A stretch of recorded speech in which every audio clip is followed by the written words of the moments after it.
ਹਾਂਜੀ ਪਰਮਜੀਤ ਜੀ। ਅੱਜ ਦੇ ਮਿਸ਼ਨ ਗ੍ਰਾਮ ਸਭਾ ਟੀਮ ਪੰਜਾਬ ਵੱਲੋਂ ਜਿਹੜਾ ਪ੍ਰੋਗਰਾਮ ਦੇ ਵਿੱਚ ਸ਼ਾਮਲ ਸਾਰੇ ਸਰੋਤਿਆਂ ਦਾ ਸਵਾਗਤ ਹੈ।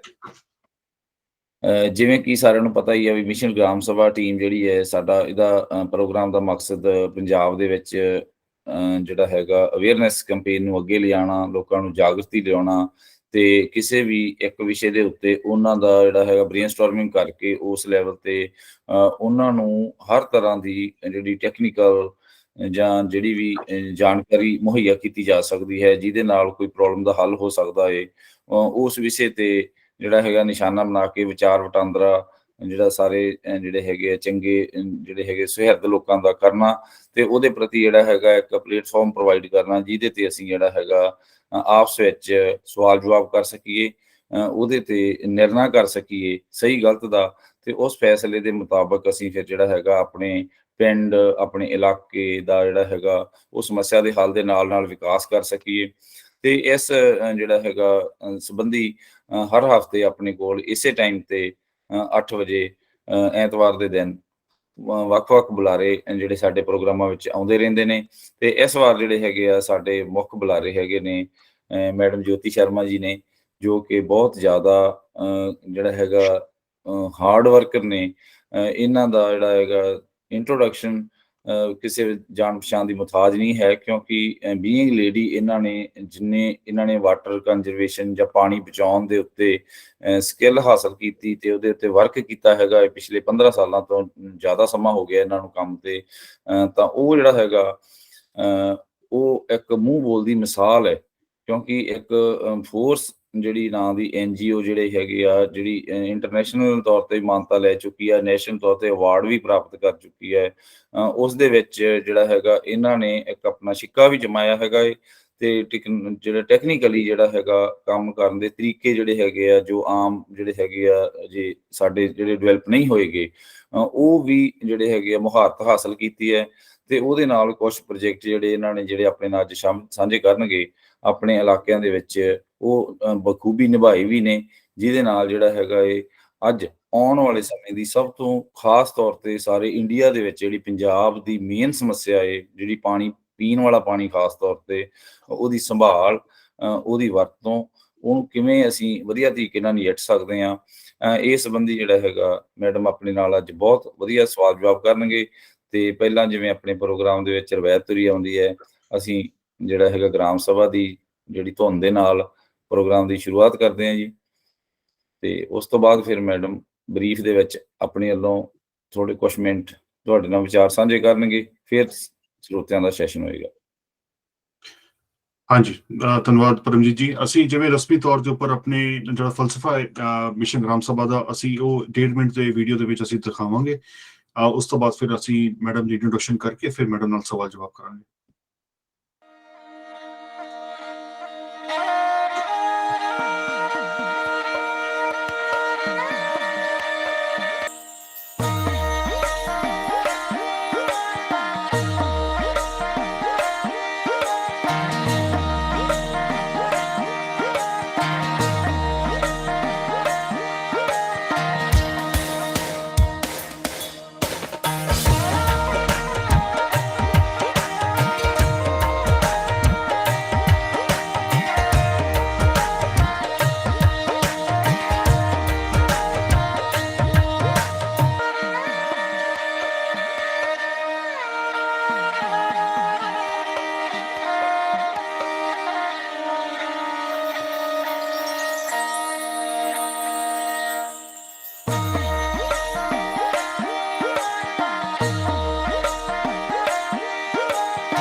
ਹਾਂਜੀ, ਇਹ ਸੀ ਸਾਡਾ ਜੀ ਫਲਸਫਾ ਮਿਸ਼ਨ ਗ੍ਰਾਮ ਸਭਾ। ਜਿਵੇਂ ਤੁਸੀਂ ਸਕਰੀਨ ਦੇ ਉੱਪਰ ਦੇਖਦੇ ਹੋ ਕਿ ਅਸੀਂ ਹਰ ਵਾਰੀ ਇਹ ਅਨਾਉਂਸ ਕਰਦੇ ਹਾਂ ਕਿ ਅਸੀਂ ਉਪਰਾਲਾ ਕੀਤਾ ਹੈ, ਕਦੀ ਵੀ ਅਸੀਂ ਡੋਨੇਸ਼ਨ ਨਾ ਕਦੀ ਲਵਾਂਗੇ ਨਾ ਕਦੀ ਲਿੱਤੀ ਹੈ। ਇਹ ਨੌਲੇਜ ਦਾ ਲੰਗਰ ਵਾਂਗੂ ਅਸੀਂ ਪੰਜਾਬ ਨੂੰ ਸਮਰਪਿਤ ਸਾਡਾ ਇਹ ਉਪਰਾਲਾ ਹੈ ਤੇ ਸਾਡੇ ਸਾਰਿਆਂ ਦੇ ਸਹਿਯੋਗ ਨਾਲ ਹੀ ਅਸੀਂ ਇਸ ਨੂੰ ਅੱਗੇ ਲੈ ਕੇ ਚੱਲ ਰਹੇ ਹਾਂ। ਪਿਛਲੀ ਮਈ ਦੇ ਵਿੱਚ ਅਸੀਂ ਹਰ ਵੀਕਐਂਡ ਦੇ ਉੱਪਰ ਐਤਵਾਰ ਸਵੇਰੇ 8 ਵਜੇ ਅਸੀਂ ਇਹ ਉਪਰਾਲਾ ਸ਼ੁਰੂ ਕੀਤਾ ਹੈ ਤੇ ਉਸ ਦੇ ਨਾਲ ਸਾਨੂੰ 10 ਮਹੀਨੇ ਹੋ ਗਏ ਨੇ ਰੈਗੂਲਰਲੀ ਇਹ ਵਾਲਾ ਜਿਹੜਾ ਵੈਬੀਨਾਰ ਹੈ ਅਸੀਂ ਕਰਦੇ ਆਏ ਹਾਂ। ਸੋ ਸਾਰਿਆਂ ਦਾ ਧੰਨਵਾਦ ਜਿਹੜਾ ਸਾਡੇ ਨਾਲ ਜੁੜੇ ਨੇ। ਪਰਮਜੀਤ ਜੀ ਨੇ ਬਰੀਫ ਇੰਟਰੋਡਕਸ਼ਨ ਦਿੱਤੀ ਸੀ ਮੈਡਮ ਦੇ ਬਾਰੇ। ਮੈਂ ਥੋੜਾ ਡਿਟੇਲ ਦੇ ਵਿੱਚ ਹੋਰ ਮੈਂ ਦੱਸ ਦਵਾਂ ਕਿ ਮੈਡਮ ਜੋਤੀ ਸ਼ਰਮਾ ਜੀ ਇੱਕ ਫੋਰਸ ਨਾਨ ਪ੍ਰੋਫਿਟ ਆਰਗੇਨਾਈਜੇਸ਼ਨ ਜਿਹੜੀ ਇੰਡੀਆ ਦੇ ਵਿੱਚ ਬੇਸਡ ਹੈਗੀ ਹੈ ਉਹਨੂੰ ਚਲਾ ਰਹੇ ਨੇ। ਪਿਛਲੇ 15 ਸਾਲ ਤੋਂ ਇਹਨਾਂ ਦਾ ਕੰਮ ਹੈ ਕਿ ਇਹਨਾਂ ਨੇ climate security, water security, waste management ਦੇ ਉੱਪਰ ਬਖੂਬੀ ਇਹਨਾਂ ਨੇ ਪ੍ਰੋਜੈਕਟਸ ਕੀਤੇ ਨੇ, ਬੋਥ ਸੈਂਟਰਲ ਗਵਰਨਮੈਂਟ ਦੇ ਨਾਲ ਵੀ ਤੇ ਸਟੇਟ ਗਵਰਨਮੈਂਟ ਦੇ ਨਾਲ ਵੀ। ਦਿੱਲੀ ਜਲ ਬੋਰਡ ਦੇ ਨਾਲ ਵੀ ਇਹਨਾਂ ਦਾ ਕਾਫੀ ਇਹਨਾਂ ਨੇ ਪ੍ਰੋਜੈਕਟਸ ਕੀਤੇ ਨੇ ਤੇ ਪੰਜਾਬ ਦੇ ਵਿੱਚ ਵੀ ਇਹਨਾਂ ਦੇ ਕਈ ਸਾਰੇ ਪ੍ਰੋਜੈਕਟ ਚੱਲ ਰਹੇ ਨੇ ਜਿਹੜੇ ਕਿ ਇਹਨਾਂ ਨੇ ਵਾਟਰ ਸਿਕਿਉਰਿਟੀ ਦੇ ਵਿੱਚ ਕਾਫੀ ਜ਼ਮੀਨੀ ਪੱਧਰ ਦੇ ਉੱਪਰ ਇਹਨਾਂ ਨੇ ਕੰਮ ਕੀਤਾ ਹੈ। ਜੋਤੀ ਜੀ 2022 ਦੇ ਵਿੱਚ ਵਾਟਰ ਹੀਰੋ ਨੋਮੀਨੇਟ ਹੋਏ ਸੀ ministry of Jal Shakti government of India ਵੱਲੋਂ। ਉਸ ਤੋਂ ਬਾਅਦ ਇਹਨਾਂ ਦਾ ਜਿਹੜਾ ਪਿਛੋਕੜ ਹੈ ਉਹ Hindu college university of Delhi ਨਾਲ ਇਹਨਾਂ ਨੇ ਇਕਨੋਮਿਕਸ ਵਿੱਚ ਗ੍ਰੈਜੂਏਸ਼ਨ ਕੀਤੀ ਤੇ ਇਸ ਤੋਂ ਬਾਅਦ ਇਹਨਾਂ ਨੇ ਬਿਜ਼ਨਸ ਮੈਨੇਜਮੈਂਟ ਕੀਤੀ ਆ Indian institute of management Bangalore ਤੋਂ। ਤੇ ਜੋਤੀ ਜੀ ਨਾਨ ਪ੍ਰੋਫਿਟ ਵਿੱਚ ਪਹਿਲਾਂ ਬਹੁਤ ਸਾਲਾਂ ਤੋਂ ਸੀਗੇ ਲੇਕਿਨ 2004 ਦੇ ਵਿੱਚ ਇਹਨਾਂ ਨੇ ਫੋਰਸ ਜਿਹੜੀ ਆਰਗੇਨਾਈਜੇਸ਼ਨ ਹੈ ਉਹਨਾਂ ਦਾ ਉਹਦੀ ਸਥਾਪਨਾ ਕੀਤੀ। ਇਹਨਾਂ ਦਾ ਸ਼ੀ ਵਾਸ ਆਲਸੋ ਮਤਲਬ ਪਾਰਟ ਜਿਹੜਾ ਕਿ ਗਲੋਬਲ ਅਸ਼ੋਕਾ ਨੈਟਵਰਕ ਹੈ ਜਿਹਦੇ ਵਿੱਚ ਬਰਾਊਨ ਯੂਨੀਵਰਸਿਟੀ ਦੇ ਅੰਦਰ ਇੱਕ ਨੈਟਵਰਕ ਆਉਂਦਾ ਉਹਦੇ ਵਿੱਚ ਵੀ ਇਹ ਫੈਲੋ ਹੈਗੇ ਤੇ ਸ਼ੀ ਇਜ਼ ਆਲਸੋ ਮਤਲਬ ਗੈਸਟ ਫੈਕਲਟੀ ਤੇ ਮੈਂਟਰ ਵੀ ਹੈਗੇ ਸੋਸ਼ਲ ਐਂਟਰਪ੍ਰੀਨਿਓਰਸ਼ਿਪ ਵਿੱਚ IIT ਦਿੱਲੀ ਦੇ ਵਿੱਚ। ਇਸ ਤੋਂ ਬਾਅਦ ਇਹਨਾਂ ਨੇ ਇੰਡੀਅਨ ਗਵਰਨਮੈਂਟ ਜਿਹੜੇ ਮੈਂ ਦੱਸ ਚੁੱਕਿਆ ਕਿ ਜਿਹੜੇ ਸਟੇਟ ਤੇ ਯੂਨੀਅਨ ਗਵਰਨਮੈਂਟ ਹੈ ਦੋਨਾਂ ਦੇ ਵਿੱਚ ਇਹਨਾਂ ਦੇ ਬਖੂਬੀ ਕੰਮ ਕੀਤਾ ਹੈ। ਪਾਲਿਸੀ ਮੇਕਿੰਗ ਦੇ ਵਿੱਚ ਇਹਨਾਂ ਦੀ ਕਮੇਟੀ ਦੇ ਵਿੱਚ ਵੀ ਕਾਫੀ ਇਹਨਾਂ ਦੀ ਭੂਮਿਕਾ ਰਹੀ ਹੈ ਜਿੱਥੇ water conservation, safe water, sanitation ਇਹਨਾਂ ਦੇ ਉੱਪਰ ਜਿਹੜੇ ਸਬਜੈਕਟਸ ਹੈਗੇ ਇਹਨਾਂ ਦੇ ਵਿੱਚ ਇਹਨਾਂ ਨੇ ਆਪਣਾ ਐਡਵਾਈਜ਼ਰੀ ਦੇ ਤੌਰ ਤੇ ਉੱਪਰ ਇਹਨਾਂ ਨੇ ਆਪਣਾ ਰੋਲ ਪਲੇ ਕੀਤਾ ਹੈ। ਇਸ ਤੋਂ ਇਲਾਵਾ ਇਹਨਾਂ ਨੇ ਕਈ ਸਾਰੇ ਜਿਹੜੇ ਪੇਪਰ ਨੇ ਤੇ ਜਿਹੜੇ ਮੈਗਜ਼ੀਨ ਦੇ ਵਿੱਚ ਆਰਟੀਕਲਸ ਨੇ ਉਹ ਵੀ ਪਬਲਿਸ਼ ਕੀਤੇ। ਇਹਨਾਂ ਨੇ ਬੁੱਕ ਲਿਖੀ ਹੈ ਜਿਹੜੇ ਕਿ ਸੋਸ਼ਲ ਇਨੋਵੇਸ਼ਨ ਦੇ ਉੱਪਰ ਹੈ, ਇਫੈਕਟਿਵ ਸੋਸ਼ਲ ਇਨੋਵੇਸ਼ਨ। ਇਹਨਾਂ ਦੇ ਆਰਟੀਕਲ ਜਿਹੜੇ ਹੈਗੇ ਉਹ ਪਬਲਿਸ਼ ਹੁੰਦੇ ਨੇ ਸਟੈਨਫੋਰਡ ਯੂਨੀਵਰਸਿਟੀ ਦੀ ਮੈਗਜ਼ੀਨ ਸਟੈਨਫੋਰਡ ਸੋਸ਼ਲ ਰਿਵਿਊ ਦੇ ਵਿੱਚ। ਤੇ ਜਲ ਸ਼ਕਤੀ ਜਿਹੜੀ ਮਿਨਿਸਟਰੀ ਆਫ ਗਵਰਨਮੈਂਟ ਦੇ ਅੰਡਰ ਇੱਕ ਜਰਨਲ ਜਿਹੜਾ ਪਬਲਿਸ਼ ਹੁੰਦਾ ਹੈ ਉਹਨਾਂ ਦੇ ਵਿੱਚ ਇਹਨਾਂ ਦਾ ਇੱਕ ਬੜਾ ਵਧੀਆ ਆਰਟੀਕਲ ਹੈ ਜਿਹੜਾ ਪੜ੍ਹ ਕੇ ਮੈਨੂੰ ਬਹੁਤ ਵਧੀਆ ਲੱਗਿਆ। ਇਹਨਾਂ ਨੇ ਗਾਂਧੀਅਨ ਅਪਰੋਚ ਟੂ ਵਾਟਰ ਸਿਕਿਉਰਿਟੀ ਇਹਨਾਂ ਨੇ ਬੜਾ ਸੋਹਣਾ ਇਹਨਾਂ ਨੇ ਆਰਟੀਕਲ ਲਿਖਿਆ ਉਹਦੇ ਵਿੱਚ ਤੇ ਇੱਕ ਤਰ੍ਹਾਂ ਦਾ ਗੁਲਦਸਤਾ ਹੈ ਇਹਨਾਂ ਦਾ ਸਕਿੱਲ ਨੌਲੇਜ ਦੇ ਨਾਲ। ਅਸੀਂ ਬੜੇ ਭਾਗਸ਼ਾਲੀ ਹੈਗੇ ਜਿਹੜੇ ਕਿ ਇਹਨਾਂ ਦੇ ਨਾਲ ਸਾਨੂੰ ਰਾਬਤਾ ਕਰਨ ਦਾ ਮੌਕਾ ਮਿਲ ਰਿਹਾ। ਅੱਜ ਦੀ ਜਿਹੜੀ ਕਨਵਰਸੇਸ਼ਨ ਹੈਗੀ ਹੈ ਅਸੀਂ ਜਿਹੜੇ ਸਵਾਲ ਜਵਾਬ ਕਰਾਂਗੇ ਮੈਡਮ ਦੇ ਨਾਲ ਅਸੀਂ ਹਿੰਦੀ ਵਿੱਚ ਉਹਨਾਂ ਨੂੰ ਅਨੁਵਾਦ ਕਰਕੇ ਉਹਨਾਂ ਨੂੰ ਪੁੱਛਾਂਗੇ। ਮੈਡਮ ਦਾ ਜਵਾਬ ਵੀ ਸਾਨੂੰ ਹਿੰਦੀ ਵਿੱਚ ਆਏਗਾ ਬਟ ਜਿਹੜੇ ਸ਼ਰੋਤੇ ਹੈਗੇ ਜਿਹੜੇ ਸੁਣ ਰਹੇ ਉਹਨਾਂ ਵਾਸਤੇ ਅਸੀਂ ਪੰਜਾਬੀ ਕੰਟੀਨਿਊ ਰੱਖਾਂਗੇ। ਤੁਹਾਡਾ ਵੀ ਜਿਹੜਾ ਸਵਾਲ ਹੈਗਾ ਉਹ ਵੀ ਤੁਸੀਂ ਪੰਜਾਬੀ ਚ ਪੁੱਛ ਸਕਦੇ ਤੇ ਅਸੀਂ ਕਨਵਰਟ ਕਰਕੇ ਉਹਨਾਂ ਨੂੰ ਹਿੰਦੀ ਵਿੱਚ ਸਵਾਲ ਪੁੱਛਾਂਗੇ। ਤੇ ਜੋਤੀ ਸ਼ਰਮਾ ਜੀ ਦੇ ਉੱਪਰ ਥੋੜਾ ਜਿਹਾ ਆਪਣਾ ਬਰੀਫ ਇੰਟਰੋਡਕਸ਼ਨ ਤੁਸੀਂ ਆਪਣੇ ਸ਼ਬਦਾਂ ਦੇ ਵਿੱਚ ਤੁਸੀਂ ਆਪਣੇ ਸ਼ਬਦੋं में अपना प्लीज अपना इंट्रोडक्शन दीजिए प्लीज। ਸਤਿ ਸ਼੍ਰੀ ਅਕਾਲ ਤੇ ਨਮਸਕਾਰ। ਇੰਟਰੋਡਕਸ਼ਨ ਤੇ ਬਹੁਤ ਹੋ ਗਿਆ ਇੰਟਰੋਡਕਸ਼ਨ। ਮੈਂ ਆਪਣਾ ਇੰਟਰੋਡਕਸ਼ਨ ਕੁਝ ਹੋਰ ਐਡ ਨਹੀਂ ਕਰਨਾ ਚਾਹੁੰਦੀ। ਮੈਨੂੰ ਪੰਜਾਬੀ ਬਿਲਕੁਲ ਸਮਝ ਵੀ ਆਉਂਦੀ ਹੈ ਤੇ ਮੈਂ ਬੋਲ ਵੀ ਸਕਦੀ ਹਾਂ ਪਰ ਜਿੱਦਾਂ ਥੋੜੀ ਪ੍ਰੈਕਟਿਸ कम ਹੁੰਦੀ ਹੈ ਤਾਂ ਥੋੜਾ साह चढ़ जाता है तो इसीलिए मैं हिंदी में ही बोलूंगी पर आपको ट्रांसलेट करने की जरूरत नहीं, मैं पूरी तरह से पंजाबी को समझ पाऊंगी।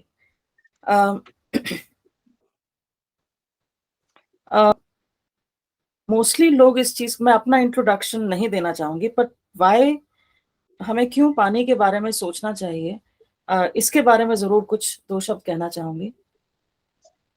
इस समय अगर आप न्यूज़पेपर्स उठाएं इंडिया में भी और इंडिया के बाहर भी तो जो सबसे बड़ी बात लोग करते हैं वो कहते हैं ग्लोबल वार्मिंग के बारे में कि क्लाइमेट चेंज हो रहा है, ग्लोबल वार्मिंग हो रही है, टेम्परेचर्स जो है 50 डिग्री सेल्सियस मतलब बहुत हाई टेम्परेचर्स जा रहे हैं, फॉरेस्ट फायर्स हो रही हैं सब जगह पर।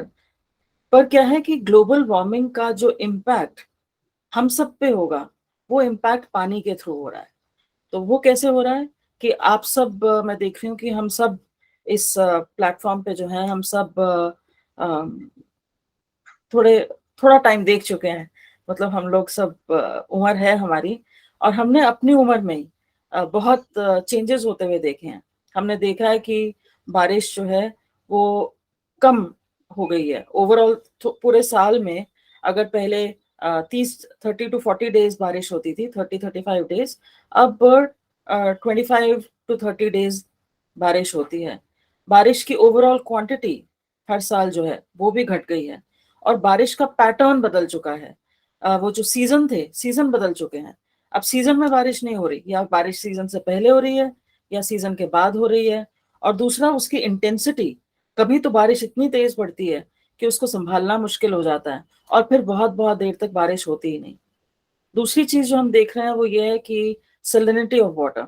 पहले हर जगह मीठा पानी होता था, हर गांव में आपको मीठा पानी कुएं में मिलता था।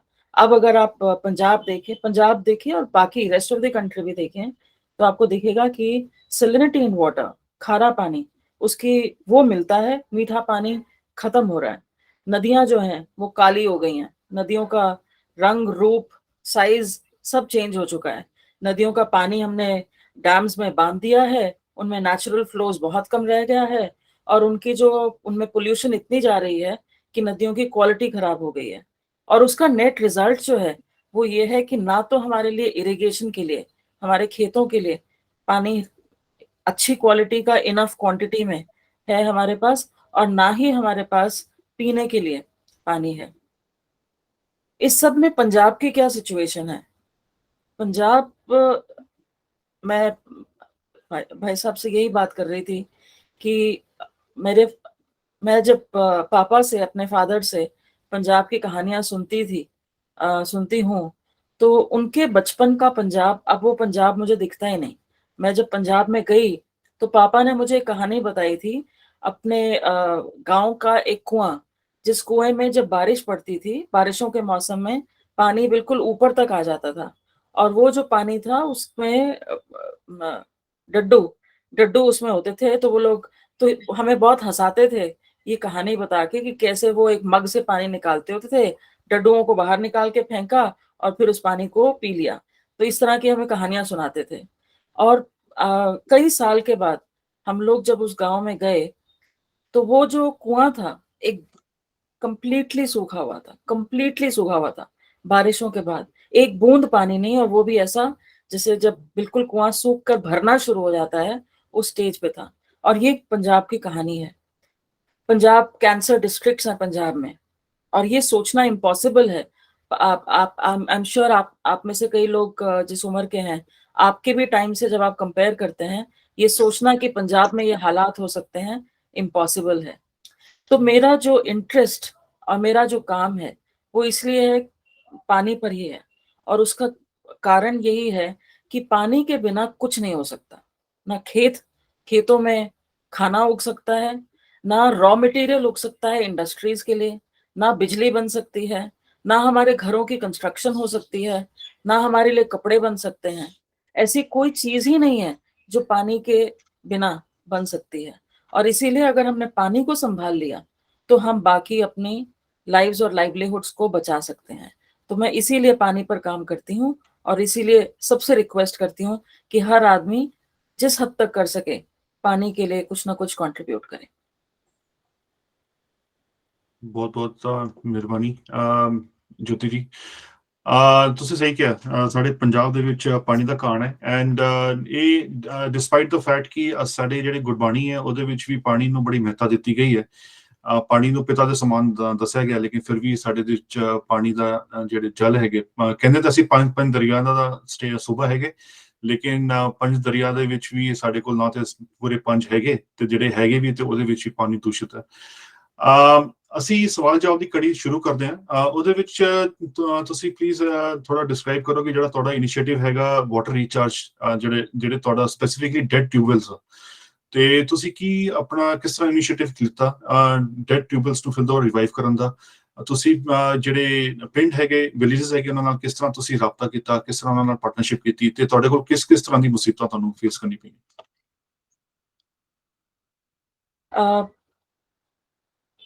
मैं आप ही के कुछ पुराने प्रोग्राम्स को देख रही थी और मुझे दिखा कि किसी प्रोग्राम में किसी स्पीकर ने मेंशन किया था कि पंजाब में जो ग्रीन रेवोल्यूशन हुई है वो ट्यूबवेल रेवोल्यूशन है, कि उसमें जो पानी का सोर्स जो था वो कैनाल नहीं था, उसमें पानी का सोर्स ट्यूबवेल थे। आई थिंक 25% या 28% इरिगेशन जो पंजाब में है वो कैनाल्स की है और बाकी पूरी की पूरी जो है वो ट्यूबवेल्स की है। और ये सरकारी फिगर है, एक्चुअली फिगर और भी ज्यादा skewed in favour of tubewell होगा। तो ऑलमोस्ट 80% इरिगेशन जहां पर ट्यूबवेल से हो रही है वहां पर जरूरी है कि ट्यूबवेल के अंदर पानी आता रहे। और हमारा ये जो इनिशिएटिव है डेड ट्यूबवेल्स को रिवाइव करने का, वो इसी चीज को माइंड में रखते हुए किया गया। तो पिंडा मतलब गांव में अक्सर ये देखने को मिलता है कि हर 2-3 साल में लोगों को अपने ट्यूबवेल में नए पाइप डालने पड़ते हैं और करीब 10 साल के बाद उनको एक पुराने ट्यूबवेल को अबैंडन करना पड़ता है, छोड़ना पड़ता है और एक नया ट्यूबवेल बनाना पड़ता है, क्योंकि उसमें और पाइप डल नहीं सकते। ये पंजाब के हर गांव की कहानी है और ऑलमोस्ट जिसके पास भी ट्यूबवेल है, पुराना ट्यूबवेल है, उसके घर में कम से कम 1 या 2 ऐसे ट्यूबवेल होंगे जो कि सूखे हैं और ऊपर से उन्होंने बंद कर दिए हैं और फिर उनको एक नया ट्यूबवेल बनाना पड़ा है, ज्यादा गहरा ट्यूबवेल बनाना पड़ा है। या कुएं हैं, कुएं जो है वो बिल्कुल सूख गए हैं तो वो ऊपर से बंद कर दिए गए हैं और वो फिर आगे उनको ट्यूबवेल बनाना पड़ा है। तो हमारा ये जो इनिशिएटिव था इसकी सोच बहुत सिंपल थी और इसका जो टेक्निकल बेसिस है वो ये है कि जमीन के नीचे जो है हमारे जमीन की कॉम्पोजिशन अलग अलग तरह से, कहीं पर पत्थर है, कहीं पर चिकनी मिट्टी है, कहीं पर बालू और रेत है और कहीं पर छोटे छोटे ग्रेवल और इन सब का मिक्सचर है। जो पानी को होल्ड करता है वो है बालू, रेत और ये छोटे छोटे पत्थरों का मिक्सचर। और हम जब ट्यूबवेल बनाते हैं या कुआं बनाते हैं तो हम उसकी जो ओपनिंग है, उस पाइप में जो स्लॉट्स होते हैं, जो पाइप जो पानी निकालते हैं, वो पानी हम उस लेयर से निकालते हैं जिसमें ये बालू होती है, क्योंकि वो पानी को स्टोर करता है। तो जो ये हमारा अबैंडन ट्यूबवेल का इनिशिएटिव था, इसमें हमने ये सोचा कि जो ट्यूबवेल सूख चुका है वो सूखा इसलिए है क्योंकि पानी का लेवल नीचे चला गया है, पर वो जो स्ट्रेटा है, वो जो मिट्टी का स्ट्रेटा है, वो तो अभी भी वही है। और उस मिट्टी की स्ट्रेटा की जो क्वालिटी है वो ये है कि अगर आप उसके अंदर पानी डालेंगे तो वो पानी को सोख लेगा, पानी को होल्ड करेगा और फिर नीचे पर्कुलेट, नीचे और जमीन में रिसने का मौका देगा। तो हमने यही सोचा, हमने सोचा कि वो जो अबैंडन ट्यूबवेल्स हैं, सूखे हुए ट्यूबवेल्स हैं, वो एक वेस्ट नहीं है, वो एक्चुअली एक पब्लिक एसेट है। वो एक हमारे लिए एक बैंक में पड़ा हुआ पैसा है और हमें क्या करना है, उस बैंक के अंदर और पानी डालना है। एंड सो हमने क्या करना शुरू किया कि जो आसपास हमने मैप किया कि आसपास का जो एरिया है उसमें पानी का फ्लो का डायरेक्शन क्या है। तो और हमने उस पानी को कलेक्ट किया, एक टैंक में कलेक्ट किया, उस पानी को थोड़ा साफ किया। और किससे साफ किया? सिंपल, रोड़ी मिट्टी डाल के, जैसे नेचुरल फिल्टर एक बना के उसमें पानी को साफ किया और उस पानी को एक पाइप से उसी सूखे हुए ट्यूबवेल के अंदर डालना शुरू कर दिया। तो उससे क्या हुआ कि बारिश का पानी सबसे प्योर पानी है। बारिश का प्योर पानी जो है जमीन के उस लेवल तक चला गया जिस लेवल से लोग कुछ समय पहले तक पानी निकाल रहे थे। और क्योंकि वो ट्यूबवेल सूखा हुआ था तो उससे एक और फायदा क्या हुआ कि वो पानी जो है सुड़क के पीता है।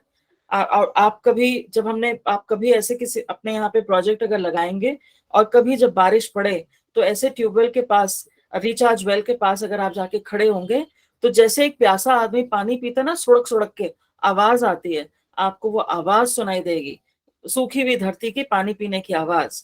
और मैं आपको, क्योंकि मैं इतने सालों से इस काम में हूँ, मैं आपको ये बता सकती हूँ कि हमारे इस इनिशिएटिव से कई सूखे हुए ट्यूबवेल जिनमें पानी खत्म हो चुका था उनके अंदर वापस पानी आ गया। और अब वो पानी कुछ साल में इतना हो गया कि अगर हिसाब से बंदा निकाले तो वो पानी जो है उनके अपने गांव अपने पीने के लिए और मतलब यूज किया जा सकता है। ऐसा ही नहीं कि भर गया और यूज किया जा सकता है। सो और अगर उस ट्यूबवेल में जब तक पानी का लेवल उठता है, उससे पहले क्या होता है कि उसके पास में जो नया ट्यूबवेल बनाया गया है, उस ट्यूबवेल की यील्ड बढ़ जाती है। हर मिनट में वो ज्यादा पानी निकालता है। इससे आपकी बिजली भी बचती है, पानी का क्वालिटी भी इंप्रूव होता है, और आपको हर साल उसमें जो नई पाइप डालनी पड़ती है, वो नई पाइप आपको नहीं डालनी पड़ेगी। बहुत पैसा बचता है और पानी तो बचता ही बचता है। सो दैट ये वो इनिशिएटिव था। मेहरबानी। इसके अलावा आपने जो होशियारपुर के पास काम किया है, खगियाल पिंड के अंदर, तो उसके बारे में थोड़ा बताइए, किस तरह से आपने वाटर कंजर्वेशन इनिशिएटिव लिया? सो हम काम तो एक्चुअली पूरे पंजाब में कर रहे हैं, पर कुग्याल में हमने एक इंस्टीट्यूट सेटअप करने की कोशिश की है, जो कि वाटर एफिशिएंट एग्रीकल्चर पर काम करता है। तो हमारा जो टोटल फोकस है वो ये है कि कम से कम पानी में मोर क्रॉप पर ड्रॉप, कम से कम पानी में कितना हम यील्ड इंप्रूव कर सकते हैं, कि किसान की जो लाइवलीहुड है उस पर भी इम्पैक्ट ना पड़े, और साथ में ये जो पानी की प्रॉब्लम है ये भी सॉल्व हो सके। तो उस कॉन्टेक्स्ट में हम बहुत सारे अलग अलग तरह के प्रोग्राम्स कर रहे हैं। एक तो इनिशिएटिव आप जानते ही हैं, डॉक्टर वशिष्ठ के साथ और अवतार सिंह जी के साथ हम मिलकर इन जो फगवाड़ा गुडग्रो का जो नेचुरलाइज्ड एग्रीकल्चर का सिस्टम है, उस सिस्टम को हम प्रमोट करते हैं, क्योंकि हमने खुद देख लिया है कि वो जो है वो पानी को बहुत हाई क्वांटिटी में बचाता है। 60 to 90% पानी की बचत होती है इस सिस्टम से। उसके अलावा जो और पानी बचाने के सिस्टम्स हैं, जैसे कि ड्रिप इरिगेशन, स्प्रिंकलर इरिगेशन, या फिर ऐसी varieties, short term varieties grow करना जो कम टाइम में यील्ड दे देती हैं, या नैनो फर्टिलाइजर्स यूज करना जो कि इतने पानी के भूखे नहीं होते। तो इस तरह की मतलब कई सारी टेक्निक्स के थ्रू हम वाटर कंजर्वेशन प्रमोट करते हैं। कुग्याल का हमने क्या किया था, हमने एक एक्सपेरिमेंट के तौर पर हमने एक वाटर सिक्योरिटी प्लान बनाया। तो बेसिकली जैसे आपने भाई साहब आपने मेंशन किया था कि जो फोर्स की फिलॉसफी है वो गांधीयन फिलॉसफी है, और गांधीयन फिलॉसफी क्या है कि जो आपके पास है उसी में जियो, सिक्योर बनो, अपनी सिक्योरिटी, जो सबसे छोटा यूनिट है वो खुद में सिक्योर हो। और वो हमने पानी के कॉन्टेक्स्ट में उसको जब ट्रांसलेट किया, तो इसका मतलब ये है कि मेरा गांव मेरा पानी। सो हर गांव जो है उसमें जो पानी है वो उसी पानी के हिसाब से अपने आप को मोल्ड करे। और गांव में तो कुग्याल का हमने यही एक प्लान बनाया था, हमारी वेबसाइट के ऊपर वो प्लान है। तो उस प्लान में क्या था, हमने कैलकुलेट किया कि उस गांव पर कितना पानी गिरता है, व्हाट इज की रेनफॉल जो है, बारिश का पानी उसमें कितना आता है। दूसरा हमने कैलकुलेट किया कि उसमें चो आती है, एक चो आती है जो पीछे से अपना पहाड़ों से जो पानी, जब एक्सेस पानी होता है तो वो फ्लो जो है उस सीजनल चो है, तो वो चो के थ्रू वो पानी जो है उधर से निकल के जाता है। तो हमने वो कैलकुलेट किया कि वो कितना पानी आ रहा है। फिर हमने कैलकुलेट किया कि उस गांव में पानी की रिक्वायरमेंट क्या है। हमने देखा कि वो किस तरह के क्रॉप्स ग्रो करते हैं। तो वहां पर अगर मैं बड़े क्रॉप्स लूं तो वीट, मेज, ये क्रॉप्स जो हैं ये ज्यादा ग्रो होते हैं। तो हमने देखा कि कौन से क्रॉप्स ग्रो होते हैं, 2 क्रॉप्स खरीफ और रबी में क्या ग्रो करते हैं वो हमने देखा, और उनकी जो सरकार के हिसाब से कैलकुलेशन है कि उनको कितना पानी चाहिए, हमने वो कैलकुलेट किया कि उनको कितना पानी चाहिए। फिर देखा कितने घर है, कितने घरों को पानी चाहिए। फिर देखा कि वहां पर तो ये तो हो गया डिमांड साइड पे कि पानी की कितना डिमांड है। और फिर देखा कि उस पानी को स्टोर करने के क्या क्या तरीके हैं। तो गांव का जो अ, तालाब तो शायद दो थे, पर एक तो बिल्कुल खत्म हो गया है, और एक है छप्पड़ अभी है, जिसमें बारिश का पानी भी पहुंचता है और गांव का जो गंदा पानी है वो भी पहुंचता है। तो हमने उस छप्पड़ को जाके एग्जामिन किया कि उसकी कितनी कैपेसिटी है। तो basically to cut a long story short, हमने क्या किया, हमने जैसे एक बैलेंस शीट बनती है, हमने बैलेंस शीट बनाई, कितना पानी आता है और उस पानी को और कितने पानी की जरूरत है। और फिर हमने एक प्लान बनाया कि कैसे जो पानी आ रहा है उसको हम स्टोर कर सकते हैं एक छप्पड़ में, कैसे करें, छप्पड़ में जो गंदा पानी आ रहा है कैसे उसको हम नेचुरल तरीके से पौधों को यूज करके साफ कर सकते हैं ताकि उसको सेफली इरिगेशन में यूज किया जा सके। और फिर कैसे हम कहाँ पर चेक डैम बनाए, वो जो चो है, चो में एक चेक डैम बनाए ताकि वो पानी जो आगे निकल जाता है वो निकले ना, वो जमीन में रिस जाए, ताकि पूरे साल लोगों के ट्यूबवेलों में वो पानी जो है लोगों को मिलता रहे।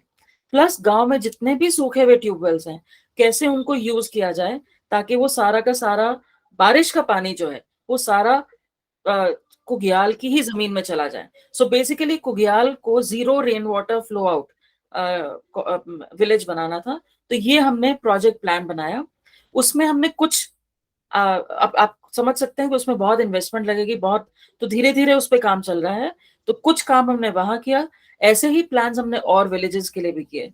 तो ऐसे प्लान्स के अंदर हमने कहीं पर पॉन्ड्स को, तालाब को रिवाइव किया है, कहीं पर हमने अबैंडन ट्यूबवेल के साथ रेन वाटर हार्वेस्टिंग की है, कहीं पर हमने छप्पड़ को रिवाइव करने का, वो जो गंदे पानी को साफ करने के लिए उसको कहते हैं कंस्ट्रक्टेड वेटलैंड सिस्टम, वो सिस्टम बनाने का प्रोसेस किया हुआ है। तो इस तरह से हमने वहां पर काम किया है। ਹਾਂਜੀ ਪਿੰਡ ਦੇ ਵਿੱਚ ਤੁਹਾਨੂੰ ਕਈ ਵਾਰੀ ਮੁਸੀਬਤ ਆਈ ਹੋਣੀ ਹੈ ਕਿ ਜਿਹੜੇ ਸਰਪੰਚ ਹੈਗਾ ਜਾਂ ਜਿਹੜੇ ਉੱਥੇ ਆਲਰੇਡੀ ਜਿਹੜੇ ਵਸਿੰਦੇ ਨੇ ਉਹਨਾਂ ਤੋਂ ਤੁਹਾਨੂੰ ਰੈਜ਼ਿਸਟੈਂਸ ਆਈ ਹੋਣੀ ਹੈ। ਤਾਂ how do you convince them ਕਿ ਤੁਸੀਂ ਕਿਸ ਤਰ੍ਹਾਂ ਉਹਨਾਂ ਨਾਲ ਰਾਬਤਾ ਕਰਦੇ ਹੋ? How do you tell them ਕਿ this is for their benefit? That's a tough one.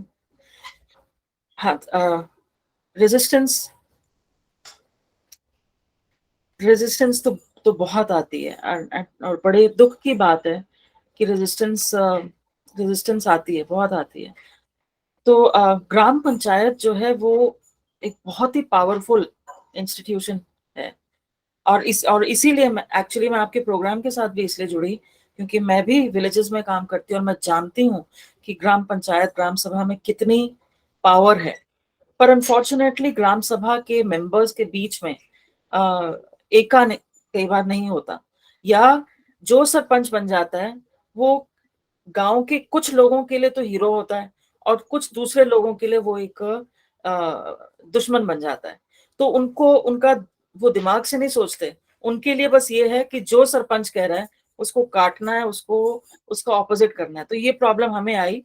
In fact मैं आपसे ये शेयर करना चाहूंगी कि कुग्याल के प्लान के लिए हम अपने पैसे से, जो मैंने इतनी मेहनत करके इतने सालों में हमने पैसा जोड़ा था, हम उसको यूटिलाइज कुग्याल में उस हद तक नहीं कर पाए सिंपली बिकॉज ऑफ यही जो आपस की लड़ाई थी।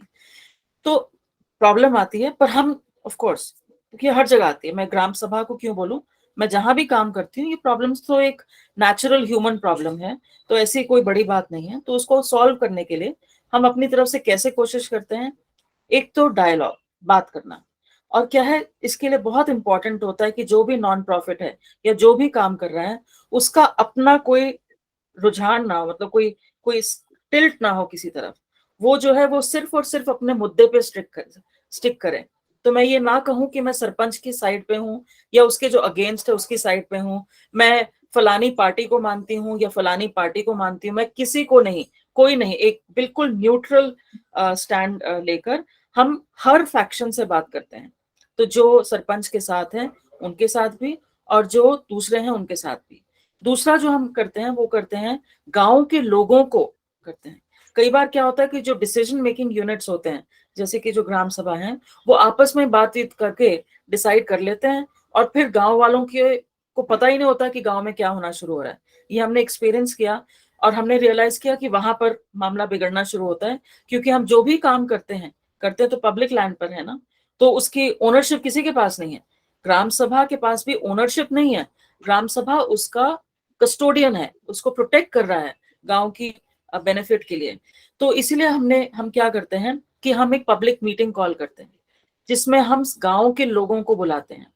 और हमने ये भी देखा कि लेडीज और आदमी एक साथ एक मीटिंग में नहीं आते, तो हम लेडीज के साथ अलग मीटिंग करते हैं, आदमियों के साथ अलग मीटिंग करते हैं।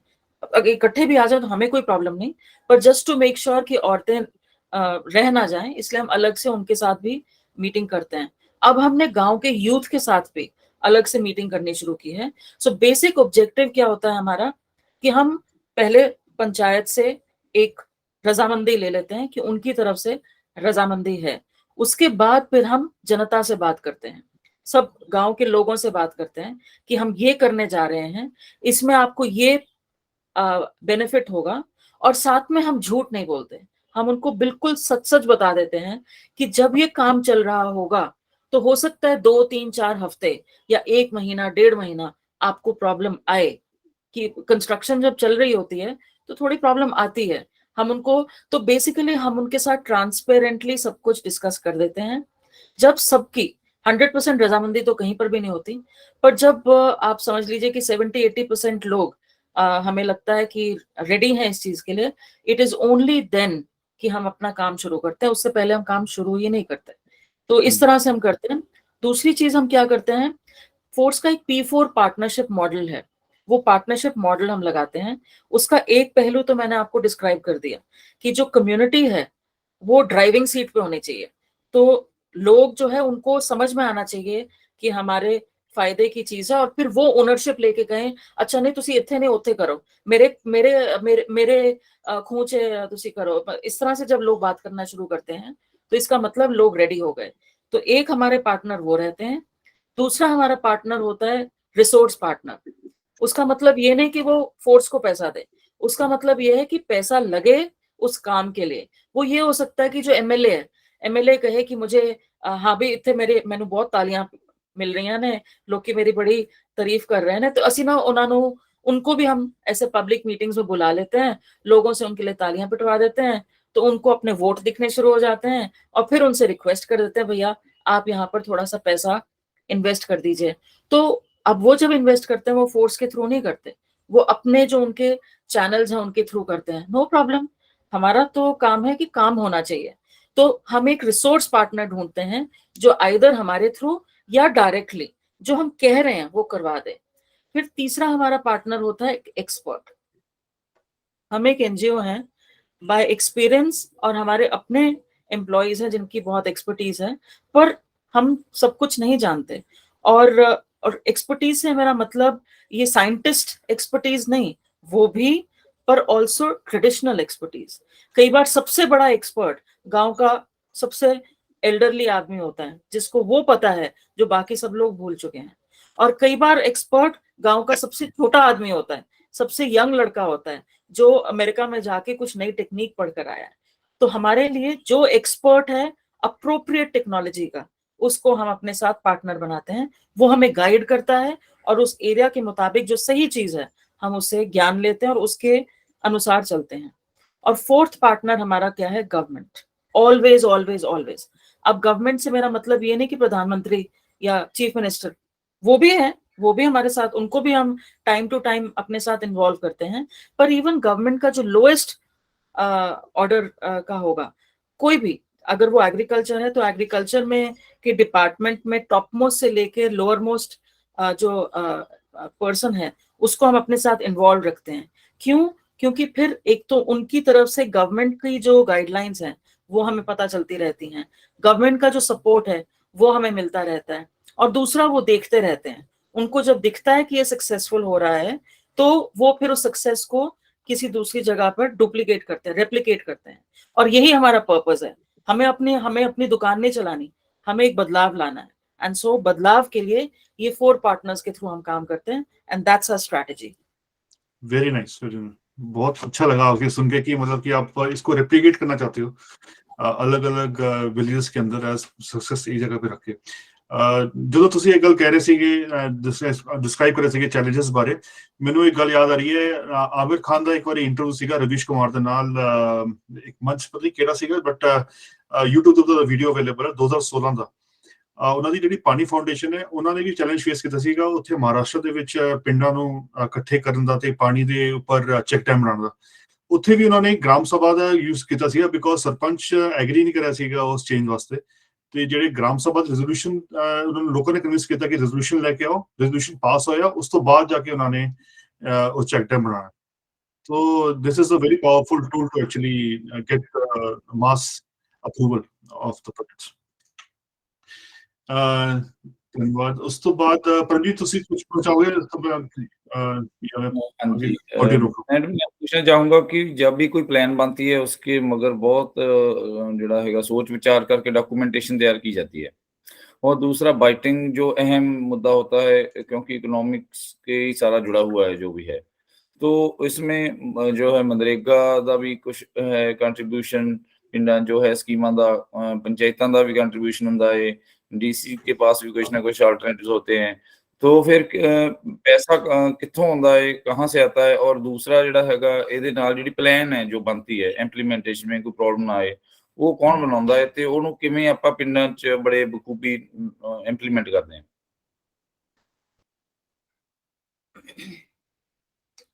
सो मैं आपका क्वेश्चन का जो लास्ट पार्ट है वो पहले लेती हूँ कि प्लान कौन बनाता है। हाँ जी। ओके, पिछले कुछ सालों से आपको जो जल शक्ति मिनिस्ट्री है वो मार्च 22 से लेके नवंबर एंड तक एक प्रोग्राम रन करता है जिसको कहते हैं जल शक्ति अभियान। तो जल शक्ति अभियान जो है उसका पर्पस ही है कि वाटर कंजर्वेशन का पूरी कंट्री में कैंपेन चलते हैं और उसकी जो रिस्पॉन्सिबिलिटी होती है डिस्ट्रिक्ट के डिस्ट्रिक्ट कलेक्टर का या डिस्ट्रिक्ट मजिस्ट्रेट डीएम या डीसी के पास उसकी रिस्पॉन्सिबिलिटी होती है। उसको अपने डिस्ट्रिक्ट का वाटर कंजर्वेशन प्लान बनाना होता है। उसको कुछ टारगेट्स दिए जाते हैं कि आपने इतने पॉन्ड्स को रिवाइव करना है और उसको ये टास्क ये भी दिया जाता है कि हर आपके डिस्ट्रिक्ट में जो भी वाटर कंजर्वेशन की एक्टिविटीज हो रही हैं उनको आप डॉक्यूमेंट करेंगे, उनकी मैपिंग करेंगे और उनको आप एक नेशनल डेटाबेस में ऐड करेंगे।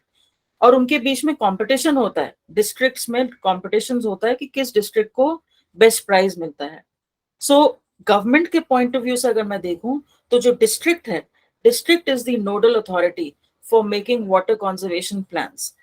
तो अब डिस्ट्रिक्ट जो है अनफॉर्चुनेटली क्या है, जो मेरा एक्सपीरियंस रहा है वो ये है कि डिस्ट्रिक्ट में इतनी ना तो मैन पावर है और ना ही इतनी एक्सपर्टीज है कि वो हर गांव हर शहर का प्लान बना पाए। तो वहां वो सिस्टम फेल हो जाता है। तो मुझे जो दिख रहा है पिछले कुछ सालों से वो ये दिख रहा है कि जहां पर लोग खुद इनिशिएटिव लेते हैं वहां तो प्लान बन जाता है और कुछ एक्टिविटी हो जाती है पर अदरवाइज डिस्ट्रिक्ट लेवल पर वो पेपर वर्क ही कर पाते हैं, वो एक्चुअली बहुत अच्छे से इम्प्लीमेंट नहीं कर पाते।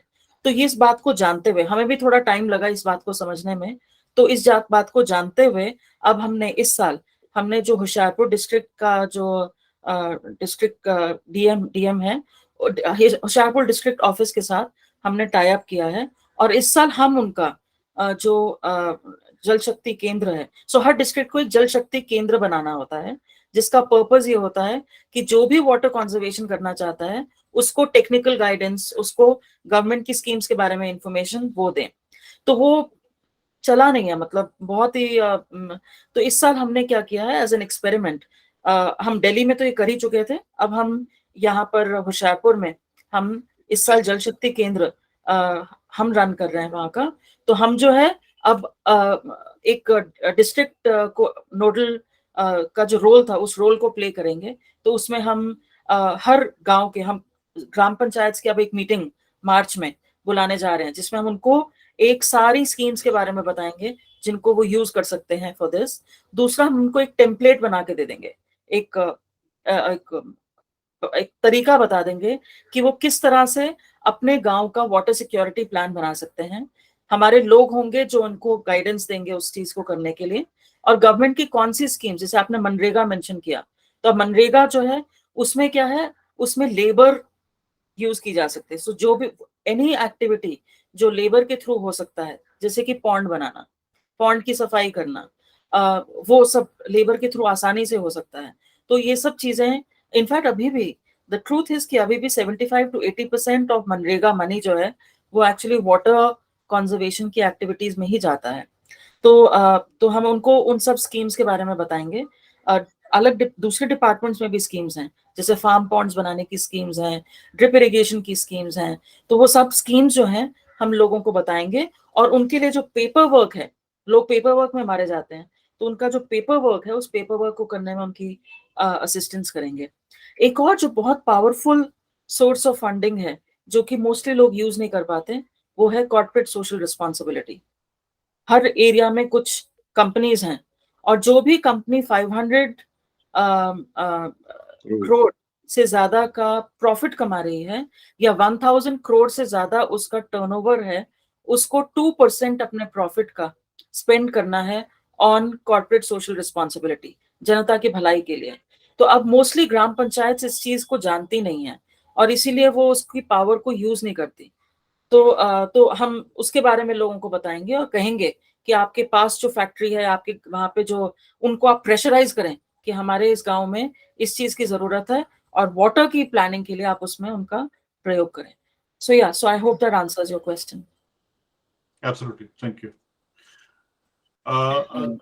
ਅਸੀਂ ਹੁਣ ਸੀਕੁਐਂਸ ਵਾਈਜ਼ ਕੁਐਸਚਨਸ ਲਵਾਂਗੇ ਕਿਉਂਕਿ ਸਾਨੂੰ ਕਮੈਂਟਸ ਵੀ ਕਾਫੀ ਅੱਛੇ ਆ ਰਹੇ ਨੇ। Thanks for all those comments. ਅਤੇ ਉਸ ਤੋਂ ਬਾਅਦ ਸਾਨੂੰ ਹੱਥ ਵੀ ਰੇਸ ਕੀਤੇ ਗਏ ਲੋਕਾਂ ਨੇ। ਸਭ ਤੋਂ ਪਹਿਲਾਂ ਲਵਾਂਗੇ ਜੀ ਬਲਵਿੰਦਰ ਸਿੰਘ ਜੀ, ਤੁਸੀਂ ਸਵਾਲ ਪੁੱਛੋ। ਬਲਵਿੰਦਰ ਜੀ। ਹਾਂਜੀ ਹਾਂਜੀ ਮੈਡਮ, ਸਤਿ ਸ਼੍ਰੀ ਅਕਾਲ ਜੀ। ਸਤਿ ਸ਼੍ਰੀ ਅਕਾਲ ਜੀ। ਹਾਂ ਮੈਡਮ, ਬਹੁਤ ਵਧੀਆ ਤੁਸੀਂ ਪਾਣੀ ਬਾਰੇ ਇਨਫੋਰਮੇਸ਼ਨ ਦਿੱਤੀ। ਮੈਂ ਇੱਕ ਚੀਜ਼ ਮੈਮ ਆਬਜ਼ਰਵ ਕੀਤੀ ਹੈ, ਥੋੜਾ ਜਿਹੀ ਮੈਂ ਇੰਟਰੋਡਕਸ਼ਨ ਦੂੰਗਾ ਕਿ ਆਮ ਜਿਹੜਾ ਡਰਿੰਕਿੰਗ ਵਾਟਰ ਹੈ ਉਹ ਆਪਾਂ ਕੁਝ 4-5 ਪੈਰਾਮੀਟਰਸ ਹੈ, ਉਹਦੇ ਹਿਸਾਬ ਨਾਲ ਆਪਾਂ ਉਸ ਚੀਜ਼ ਨੂੰ ਉਹਨੂੰ ਮਾਪਦੇ ਹੈਗੇ।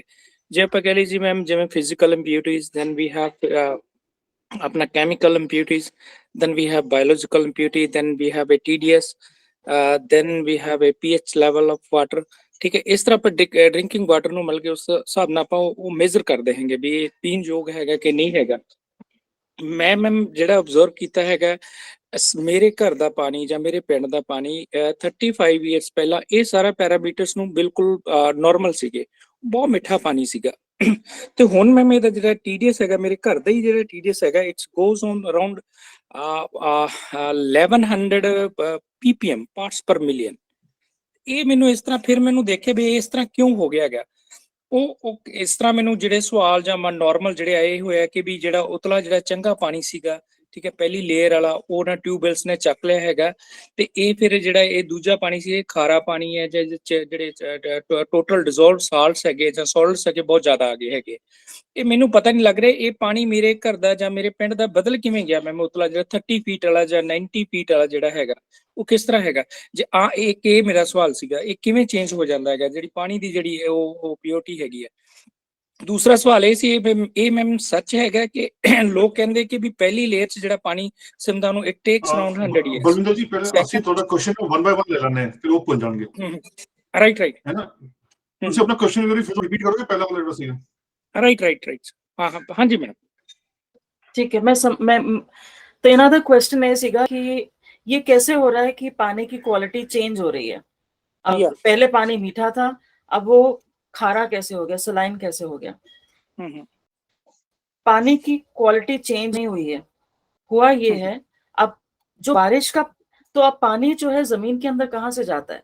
बारिश का पानी जो जमीन में रिसता रहता है वो जमीन में नीचे ट्रैवल करता रहता है और धीरे धीरे जमीन में स्टोर हो जाता है। और जमीन में भी नीचे जो है कोई दरिया नहीं है, जमीन में तो मिट्टी है, जैसे स्पॉन्ज होता है तो स्पॉन्ज की तरह है और उसके जो पोर्स हैं, पोर्स के बीच में पानी जो है फंसा हुआ है। तो अब क्या होता है, पहले जो आप पुरानी बात कर रहे हो 30 साल पहले पानी निकालने का सिस्टम क्या थे, कुएं थे, ट्यूबवेल नहीं थे। तो वो कुएं जो थे, वो कुएं में पानी धीरे धीरे नेचुरली रिस के कुएं में आता था और उससे आप पानी बाहर निकालते थे। तो वो क्या था कि जो टॉप लेयर में जो मीठा पानी था, जो बारिश का पानी और रिस के नीचे गया था, वो आपका कुआं जो था वो निकालता होता था और वो पानी बहुत देर तक जमीन में रहा नहीं था। अब क्या हो गया कि वो टॉप लेयर तो खत्म हो गई क्योंकि हमने पूरा निकाल लिया। उसके नीचे की जो लेयर्स हैं, एक पॉइंट के बाद ये होता है कि जो नीचे जमीन है उसकी भी अपनी कॉम्पोजिशन है, उसमें भी अलग अलग केमिकल कॉम्पोजिशन है उसकी। तो नीचे के मोस्ट डिस्ट्रिक्ट्स इन पंजाब में जो नीचे की लेयर है, वहां पर जो केमिकल कॉन्स्टिट्यूएंट्स हैं मिट्टी के, उसमें डिसॉल्वेबल सॉलिड्स हैं। तो वो जो नीचे जो पानी है वो सेलाइन पानी है, वो खारा है। तो वो जो खारा पानी है, आपने जैसे ही तो आपने मीठा पानी खत्म कर दिया, खारे पानी के लेवल पे आप पहुंच गए। अब क्या, बरसात तो हर साल होती है, तो वो सीप तो अभी भी कर रहा है और अभी भी ऊपर मीठा पानी इकट्ठा हो रहा होगा। पर अब क्या हो गया है कि हम निकालते हैं पानी ट्यूबवेल से। अब क्या है, सेलाइन वाटर जो है इज हेवियर वाटर, नेचुरल है ना, जैसे जो सी का पानी होता है वो हेवी होता है और जो फ्रेश वाटर होता है वो लाइट होता है। तो क्योंकि उसके अंदर सॉल्ट्स नहीं होते, तो अंडर नेचुरल सर्कमस्टेंसेस सलाइन पानी की लेयर के ऊपर फ्रेश पानी की लेयर फ्लोट करती है। तो जब हम कुएं बनाते थे तो हम इस इक्वेशन को डिस्टर्ब नहीं करते थे, क्योंकि वो फ्रेश पानी जो है वो नेचुरली कुएं में आता था। अब हमने लगा दी 10-10 HP की मोटरें, 20-20 HP की मोटरें लगा दी। वो मोटर जो है वो सक करती है पानी को, फोर्स से सक करती है पानी को। जब वो सक करती है पानी को, तो वो फ्रेश वाटर की लेयर और जो सलाइन वाटर की लेयर के बीच की जो बाउंड्री थी वो खत्म कर देती है, वो खींचती है। हाँ, रेट ऑफ जो हमारा निकालने का वो ज्यादा है और जो उसमें पोरिंग का जो फ्रेश वाटर का वो कम हो गया है। There are two things to it. One is rate of extraction ज्यादा है, तो आपने फ्रेश वाटर की लेयर खत्म कर दी। और दूसरा ये है, अगर लेयर वो बनती भी है तो भी वो आपके काम नहीं आ पाती, क्योंकि जब हम मोटराइज्ड एक्सट्रैक्शन सबमर्सिबल से करते हैं तो वो प्रेशर से पानी खींचती है और वो सलाइन और मीठे पानी को मिक्स कर देती है। तो वो अब जो है मीठा पानी और सलाइन पानी मिक्स होकर बाहर निकलता है और इसीलिए आपके पास पानी की क्वालिटी खराब है। तो मेरी सजेशन यहाँ पर रहेगी, मैं सब जगह ये बोलती पर कोई मेरी बात नहीं सुनता, क्योंकि लोग ये सोचते हैं कि जब नई टेक्नोलॉजी आ गई तो पुराने को कोई क्यों करे। पर आई एम सेइंग कि अगर आपको मीठा पानी चाहिए, और पंजाब के बहुत सारे मोगा डिस्ट्रिक्ट, मानसा, ये सारे जो एरियाज हैं, संगरूर, ये जब जितने भी एरियाज हैं जहाँ पे पानी, पीने के पानी की जो प्रॉब्लम है, वहां का जो सोल्यूशन है वो बेसिकली क्या है कि आप या तो बारिश के पानी को डायरेक्टली स्टोर कर लीजिए एक टैंक में, और उसको आप हर महीने 1-1, 2-2 दिन बारिश होती है, 2-3 महीने को छोड़ के मोस्टली 2-2, 3-3 दिन बारिश होती है, उससे आपका टैंक भरता रहेगा। आप उस टैंक में डायरेक्टली स्टोर कीजिए, और अगर डायरेक्ट स्टोर नहीं करना तो आप क्या करें कि आप एक रेन वाटर हार्वेस्टिंग स्ट्रक्चर बनाइए। मैं आपके साथ एक ड्राइंग शेयर कर दूंगी, जो कि बहुत डीप ना रिचार्ज करे, टॉप की लेयर को रिचार्ज करे, और जहां आप रेन वाटर हार्वेस्टिंग कर रहे हैं उसके बिल्कुल पास आप एक पुराने स्टाइल का कुआं बनाइए। उस कुएं में पानी को पुराने स्टाइल से आने दीजिए, वो पानी मीठा होगा, ये मैं गारंटी दे के आपको कह रही हूँ। It might take 1 or 2 rains, हो सकता है 1-2 बारिशें लग जाएं, पर वो पानी मीठा होगा। And so this is the solution that is needed. Thank you. हाँ जी बलवीर जी, थोड़ा next question. Next question madam ਇਹ ਹੈਗਾ ਕਿ ਜਿਹੜਾ ਮੈਂ ਪੰਜਾਬ ਦਾ ਆਲਮੋਸਟ ਮੈਂ ਨਾ ਪੂਰੀ ਡਿਸਟ੍ਰਿਕਟ ਜਿਹੜਾ ਫਰੀਦਕੋਟ ਦਾ, ਮੈਂ ਹਰ ਪਿੰਡ ਦਾ ਮਿਲ ਕੇ ਨਾ ਜਿਹੜਾ TDS ਜਾਂ ਪਾਣੀ ਦੀ ਜਿਹੜੀ ਕੁਆਲਿਟੀ ਹੈ, ਜਿਹੜੀਆਂ ਟੈਸਟ ਰਿਪੋਰਟਸ ਵਗੈਰਾ ਹੈਗੀਆਂ, ਉਹ ਕੁਝ ਪ੍ਰਾਈਵੇਟ ਲੋਕ ਕਰਦੇ ਹੈਗੇ ਦੀਆਂ ਟੈਸਟ ਰਿਪੋਰਟਸ। ਲੇਕਿਨ ਜੇ ਪਾਣੀ ਆਪਾਂ ਟੈਸਟ ਕਰਾਉਣਾ ਹੈਗਾ, ਕੋਈ ਇਸ ਤਰ੍ਹਾਂ ਕੋਈ ਹੈ ਜਿੱਥੋਂ ਆਪਾਂ ਨੂੰ ਬਿਲਕੁਲ ਐਗਜ਼ੈਕਟ ਆਪਾਂ ਨੂੰ ਰਿਪੋਰਟ ਮਿਲ ਸਕਦੀ ਹੈ ਮੈਮ? ਜੇ ਆਪਾਂ ਆਪਣੇ ਪਿੰਡ ਦਾ ਜਾਂ ਘਰ ਦਾ ਪਾਣੀ ਆਪਾਂ ਸਾਰੀਆਂ ਦੇ ਵਿੱਚ ਆਪਾਂ ਚੈੱਕ ਕਰਨਾ ਹੋਵੇ ਤਾਂ ਮੈਮ ਕਿੱਥੋਂ ਇਹ ਕੋਈ ਅਵੇਲੇਬਲ ਹੈ ਮੈਮ ਲੈਬ ਨੇੜੇ?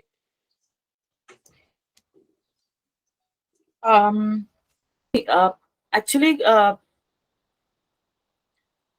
गवर्नमेंट फ्री में वाटर क्वालिटी टेस्टिंग की सर्विसेज प्रोवाइड करती है। तो स्पेशली अगर आप एक सिटी में हैं तो आपका जो वाटर सप्लाई होती है म्यूनिसिपैलिटी के थ्रू, आप अगर उनकी वेबसाइट पे देखेंगे कहीं ना कहीं लिखा होगा कि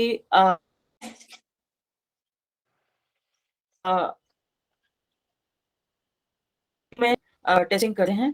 जो एक्चुअल टेस्टिंग है, अगर आप अगेन गूगल पे सर्च करें, जो BIS नॉर्म्स हैं, जो हमारे स्टैंडर्ड्स हैं ड्रिंकिंग वाटर क्वालिटी के, वो 4-5 पैरामीटर्स पे नहीं है।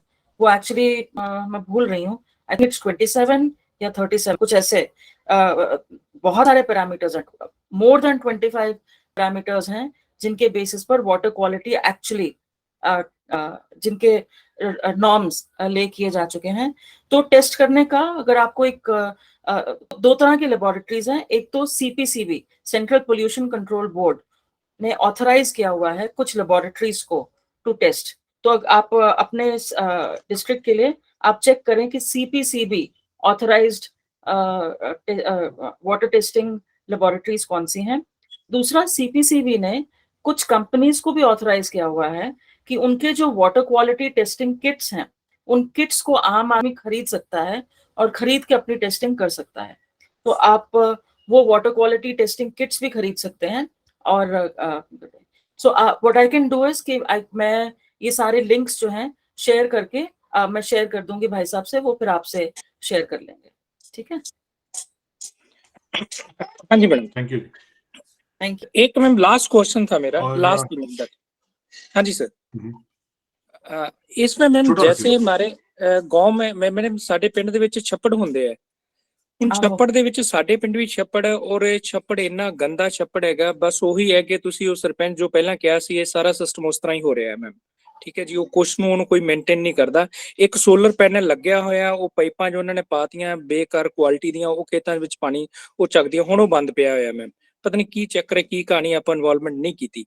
ਹੁਣ ਮੈਮ ਜਿਹੜਾ ਛੱਪੜ ਬਹੁਤ ਵੱਡਾ ਛੱਪੜ ਹੈਗਾ, ਮਤਲਬ ਅਰਾਊਂਡ 4 ਏਕੜਸ ਦਾ ਹੋਏਗਾ ਸਾਡਾ ਛੱਪੜ। ਠੀਕ ਹੈ ਜੀ ਮੈਮ, ਇੱਕ ਪਿੰਡ ਦੇ ਕਾਰਨਰ ਵਿੱਚ ਹੈਗਾ। ਹੁਣ ਮੈਮ ਉਹਦੇ ਵਿੱਚ ਸਾਰਾ ਮਿਲ ਕੇ ਵੀ ਉਹਦੇ ਵਿੱਚ ਜਿਹੜਾ ਘਰਾਂ ਦਾ ਪਾਣੀ ਵੀ ਜਾਂਦਾ, ਉਹਦਾ ਸਾਬਣ ਦਾ ਜਾਂਦਾ, ਹੋਰ ਚੀਜ਼ਾਂ ਬਹੁਤ ਸਾਰੀਆਂ ਜਾਂਦਾ, ਤੇ ਗੋਹੇ ਦਾ ਪਾਣੀ ਵੀ ਜਾਂਦਾ ਹੈਗਾ, ਉਹ ਪਸ਼ੂਆਂ ਦਾ ਵੀ ਮਲ ਮੂਤਰ ਸਾਰਾ ਸਿਸਟਮ ਉਹਦੇ ਵਿੱਚ ਜਾਂਦਾ ਹੈਗਾ। ਔਰ ਮੈਂ ਆਸੇ ਪਾਸੇ ਮੈਂ ਜਿਹੜੇ ਘਰ ਹੈਗੇ ਉਹਨਾਂ ਦੇ ਨਲਕਿਆਂ ਦਾ ਪਾਣੀ ਮੈਂ ਦੇਖਿਆ ਹੈਗਾ, ਉਹਨਾਂ ਦਾ ਮੈਨੂੰ ਯੈਲੋ ਹੈ ਬਿਲਕੁਲ ਪਾਣੀ। ਤੇ ਇਹਦੇ ਵਿੱਚ ਇਹ ਹੈਗਾ ਕਿ ਮੈਮ ਜਿਹੜਾ ਉਹਦਾ ਥੱਲੜਾ ਜਿਹੜਾ ਪੈਨ ਹੈਗਾ ਉਹ ਕੱਚਾ ਰੱਖਣਾ ਚਾਹੀਦਾ ਕਿ ਉਹਨੂੰ ਵੀ ਜਿਹੜਾ ਗੰਦਾ ਪਾਣੀ ਥੱਲੇ ਨਾ ਜਾਵੇ, ਕਿ ਉਹਨੂੰ ਪੱਕਾ ਕਰ ਦੇਣਾ ਚਾਹੀਦਾ ਹੈਗਾ। ਉਸ ਨੂੰ ਆਪਾਂ ਕਿਵੇਂ ਕਰ ਸਕਦੇ ਮੈਮ? ਉਹ ਤਾਂ ਨਹੀਂ ਤਾਂ ਫਿਰ ਥੱਲੇ ਹੀ ਪਾਣੀ ਗੰਦਾ ਹੀ ਜਾ ਰਿਹਾ ਸਾਰਾ system. I think this is a great question and thank you for asking this. वो जरा मैं पहले तो ये कहूंगी कि छप्पड़ को प्रिजर्व करना है। यहाँ गलती छप्पड़ की नहीं है, यहाँ गलती उस पानी की है जो वहां पर जा रहा है। अब गांव की भी प्रॉब्लम है, हम गांव को भी ब्लेम नहीं कर सकते। सीवरेज सिस्टम मोस्टली किसी भी गांव में है नहीं, तो गांव का गंदा पानी कहीं तो जाना है। सो मोस्टली हर गांव में छप्पड़ के अंदर ही गंदा पानी जा रहा है। तो अब एक्चुअली हमें जो, और नहीं, छप्पड़ के बेस को पक्का बिल्कुल नहीं करना चाहिए, क्योंकि उस छप्पड़ से जो पानी नीचे जमीन में रिस रहा है वो आपके गांव के वाटर लेवल को मेंटेन करता है। अब प्रॉब्लम है कि वो पानी गंदा है, उसको कैसे हैंडल किया जाए। सो यहाँ अगर मुझे आपके गांव का मैनेजमेंट प्लान बनाना होता तो मैं पहले तो ये कहती कि मैं मनरेगा के पैसे से पहले तो उसकी क्लीनिंग कराती। मनरेगा के पैसे से पहले तो उसकी, अभी क्या है उस छप्पड़ में ओवर द इयर्स नीचे उसके गंदगी की एक लेयर बैठ गई है। वो लेयर खत्म नहीं होगी जब तक आप उसको फिजिकली नहीं निकालते। तो फिजिकली निकालने के लिए पहले उसकी डीवाटरिंग करनी पड़ेगी, पानी फेंकना पड़ेगा, उसके बाद उसके नीचे की लेयर जो है वो जेसीबी से निकालनी होगी। और एक बार आपने वो लेयर निकाल दी तो अब आपका छप्पड़ जो है वो क्लीन हो गया, पर उसमें गंदा पानी तो आता रहेगा, तो फिर वो गंदा हो जाएगा।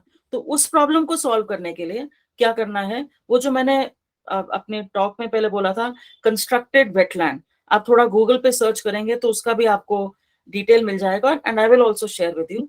कंस्ट्रक्टेड वेटलैंड बेसिकली क्या है, आम तौर पे तुसी छप्पड़ भी देखो तो वहां पर भी आपको वो काजी जेडी कन्ना वो उगा हुआ दिखता है, बड़ी बड़ी सी घास उगी हुई दिखती है, या कुछ प्लांट्स उगे हुए दिखते हैं। वो प्लांट्स जो है, वो प्लांट्स क्या है, एक्चुअली वो उस पानी को ट्रीट करने की कोशिश कर रहे हैं। तो आप अगर छप्पड़ को देखोगे तो जब वो पानी उन प्लांट्स के थ्रू, पहले पानी बिल्कुल डेड पानी होता है, काला पानी होता है, उसके अंदर स्लज होती है, उसके अंदर कोई लिविंग मैटर नहीं रह सकता। पर वही पानी उन प्लांट्स के थ्रू होते होते होते होते जब बीच के पोर्शन में पहुंचता है, वहां पर आपको बतखें भी चलती हुई दिखेंगी, you will find some life there. वो कैसे होता है कि वो जो प्लांट्स हैं, उन प्लांट्स के रूट्स जो हैं उस पानी को ट्रीट कर रहे हैं। तो कंस्ट्रक्टेड वेटलैंड सिस्टम में हम क्या करते हैं कि हम कैलकुलेट करते हैं कि आपके गांव से जो पानी आ रहा है उसमें किस क्वांटिटी ऑफ गंदगी है, उसके बेसिस पर हम इन प्लांट्स को प्लान तरीके से प्लांट करते हैं। पहले सेटलमेंट करते हैं कि वो स्लज सेटल हो जाए, उसके बाद प्लांट्स के थ्रू उस पानी को रन करते हैं, ताकि वो पानी जो आपके छप्पड़ में पहुंचे वो पानी क्लीन होगा और वो ये प्रॉब्लम्स नहीं क्रिएट करेगा जो आपके लोग फेस कर रहे हैं। सो वो है। दूसरा जो आपने बताया इरिगेशन का पंप जो है वो चोक हो गया, वो चलना बंद हो गया। वो बंद इसलिए होगा क्योंकि पानी गंदा है। तो जब पानी गंदा होगा तो वो जो पंप होगा वो पंप पहले चोक होगा फिर उड़ेगा, and that's precisely what would have happened. पर अगर आपने कंस्ट्रक्टेड वेटलैंड सिस्टम कर दिया, बना दिया, और उसके बाद वो छप्पड़ में पानी साफ हो गया, तो ये पंप एक बार रिपेयर हो गया तो उसके बाद वो पंप बंद नहीं होगा, वो ठीक रहेगा। मैडम बलविंदर जी ਅਸੀਂ ਅੱਗੇ ਚਲਦੇ ਹਾਂ। मैं छोटे ਜਿਹੇ क्वेश्चन लास्ट बड़ा इंपॉर्टेंट है जी, बहुत इंपॉर्टेंट है। ਮੈਡਮ ਤੁਸੀਂ ਗੱਲ ਕੀਤੀ ਸੀ ਕਿ ਗ੍ਰੀਨ ਰੈਵੋਲੂਸ਼ਨ ਦੀ ਸਾਡੇ ਨਾਲ ਬਹੁਤ ਸਾਰਾ ਪੈਸਟੀਸਾਈਡ, ਇਨਸੈਕਟੀਸਾਈਡ, ਫੰਗੀਸਾਈਡ, ਹਰਬੀਸਾਈਡ ਇਸ ਤਰ੍ਹਾਂ ਜ਼ਮੀਨਾਂ ਤੇ ਹੁੰਦਾ, ਬਹੁਤ ਲਗਾਤਾਰ ਹੋਇਆ ਵੀ ਟਨਸ ਆਫ ਇਸ ਤਰ੍ਹਾਂ ਹੋ ਰਿਹਾ। ਮੈਮ ਕੀ ਇਹ ਥੱਲੇ ਜ਼ਮੀਨ ਦੇ ਵਾਟਰ ਦੇ ਵਿੱਚ ਜਾਂਦੇ ਨੇ ਜਾਂ ਆਮ ਲੋਕ ਮੰਨਣ ਨੂੰ ਤਿਆਰ ਨਹੀਂ, ਉਹ ਕਹਿੰਦੇ ਵੀ ਓਕੇ ਪੈਸਟੀਸਾਈਡ ਕੁਝ ਨਹੀਂ ਹੈ, ਸਹੀ ਹੈ, ਇਸ ਤਰ੍ਹਾਂ ਹੈ ਮੈਮ? टोटली बहुत ज्यादा। अगर सैडली अब ये कहना नहीं चाहिए, पर सच्चाई है कि हम अपनी प्रॉब्लम के जिम्मेवार खुद हैं। वो सब नीचे जा रहा है जमीन में, टोटली जा रहा है। और ये जो सैलिनिटी, बाय द वे आपने जो सैलिनिटी वाला क्वेश्चन पूछा, सैलिनिटी को ये भी कंट्रीब्यूट करता है। अब मैं वो बात बोलना नहीं चाहती क्योंकि अब किसान वैसे ही इतना परेशान है, तो किसान को क्या बोलें, कैसे समझाएं। वो एक्सेस पेस्टिसाइड अपने को सेव करने के लिए करता है, समझ में आता है, अंडरस्टैंड द रीजन। इसलिए एक हद के आगे उनको विलन बनाना गलत है। बट द ट्रूथ इज कि excessive use of fertiliser and pesticide उसकी वजह से बहुत सत्यानाशी का एक बहुत बड़ा कारण वही है। और छप्पड़ के अंदर जो मर गए हैं उसका भी कारण है कि ना वो पानी, वो जो एक्सेस फर्टिलाइजर है वो ना केवल, और पेस्टिसाइड वो जमीन के अंदर तो जाता ही है और आपके पानी को कंटामिनेट तो करता ही है, पर वो ऊपर से बहकर भी आपके छप्पड़ों में जा रहा है। तो छप्पड़ के ऊपर जो एल्गी की लेयर आ जाता है, वो एक्सेस फॉस्फेट, एक्सेस नाइट्रेट, उसकी वजह से वो उसके अंदर एल्गी और उसके अंदर वो जो वाटर हाइसिंथ वो सब जो उगना शुरू होता है, वो इसलिए क्योंकि वो सारा न्यूट्रिएंट मिल रहा है ना प्लांट को वहां पर, तो उसकी वजह से छप्पड़ भी मर रहे हैं और सब कुछ। So it is disastrous. जो पीएयू के जो नॉर्म्स हैं कि आप इतनी डोसेज लगाएं फर्टिलाइजर की, पेस्टिसाइड की, अगर आप उसको स्टिक करेंगे तो ये प्रॉब्लम जो है मिनिमाइज हो जाएगी। पर एनीवे मैं उस बारे में, किसान अपनी लाइवलीहुड करनी है, so I don't want to get into that, but yes ये प्रॉब्लम है। हाँ जी, थैंक यू। कई सारे कमेंट्स आते ਸਾਨੂੰ ਕਮੈਂਟ ਸੈਕਸ਼ਨ ਦੇ ਵਿੱਚ। ਕਮਲ ਬਿੰਦਰਾ ਮੈਡਮ ਨੇ ਕਿਹਾ ਕਿ ਅਮੇਜ਼ਿੰਗ ਵਰਕ, ਤੁਹਾਡੇ ਜਿਹੜੀ ਪ੍ਰਸ਼ੰਸਾ ਕੀਤੀ ਤੁਹਾਡੇ ਕੰਮ ਦੀ। ਉਹਨਾਂ ਨੇ ਇਹ ਪੁੱਛਿਆ ਕਿ ਜੇ ਇਹਨਾਂ ਨੇ ਆਪਣੇ ਪਿੰਡ ਵਿੱਚ ਇਨਫੋਰਮੇਸ਼ਨ ਪਹੁੰਚਾਣੀ ਹੋਏ ਤੇ ਕਿਸ ਤਰ੍ਹਾਂ ਪਹੁੰਚਾ ਸਕਦੇ ਨੇ?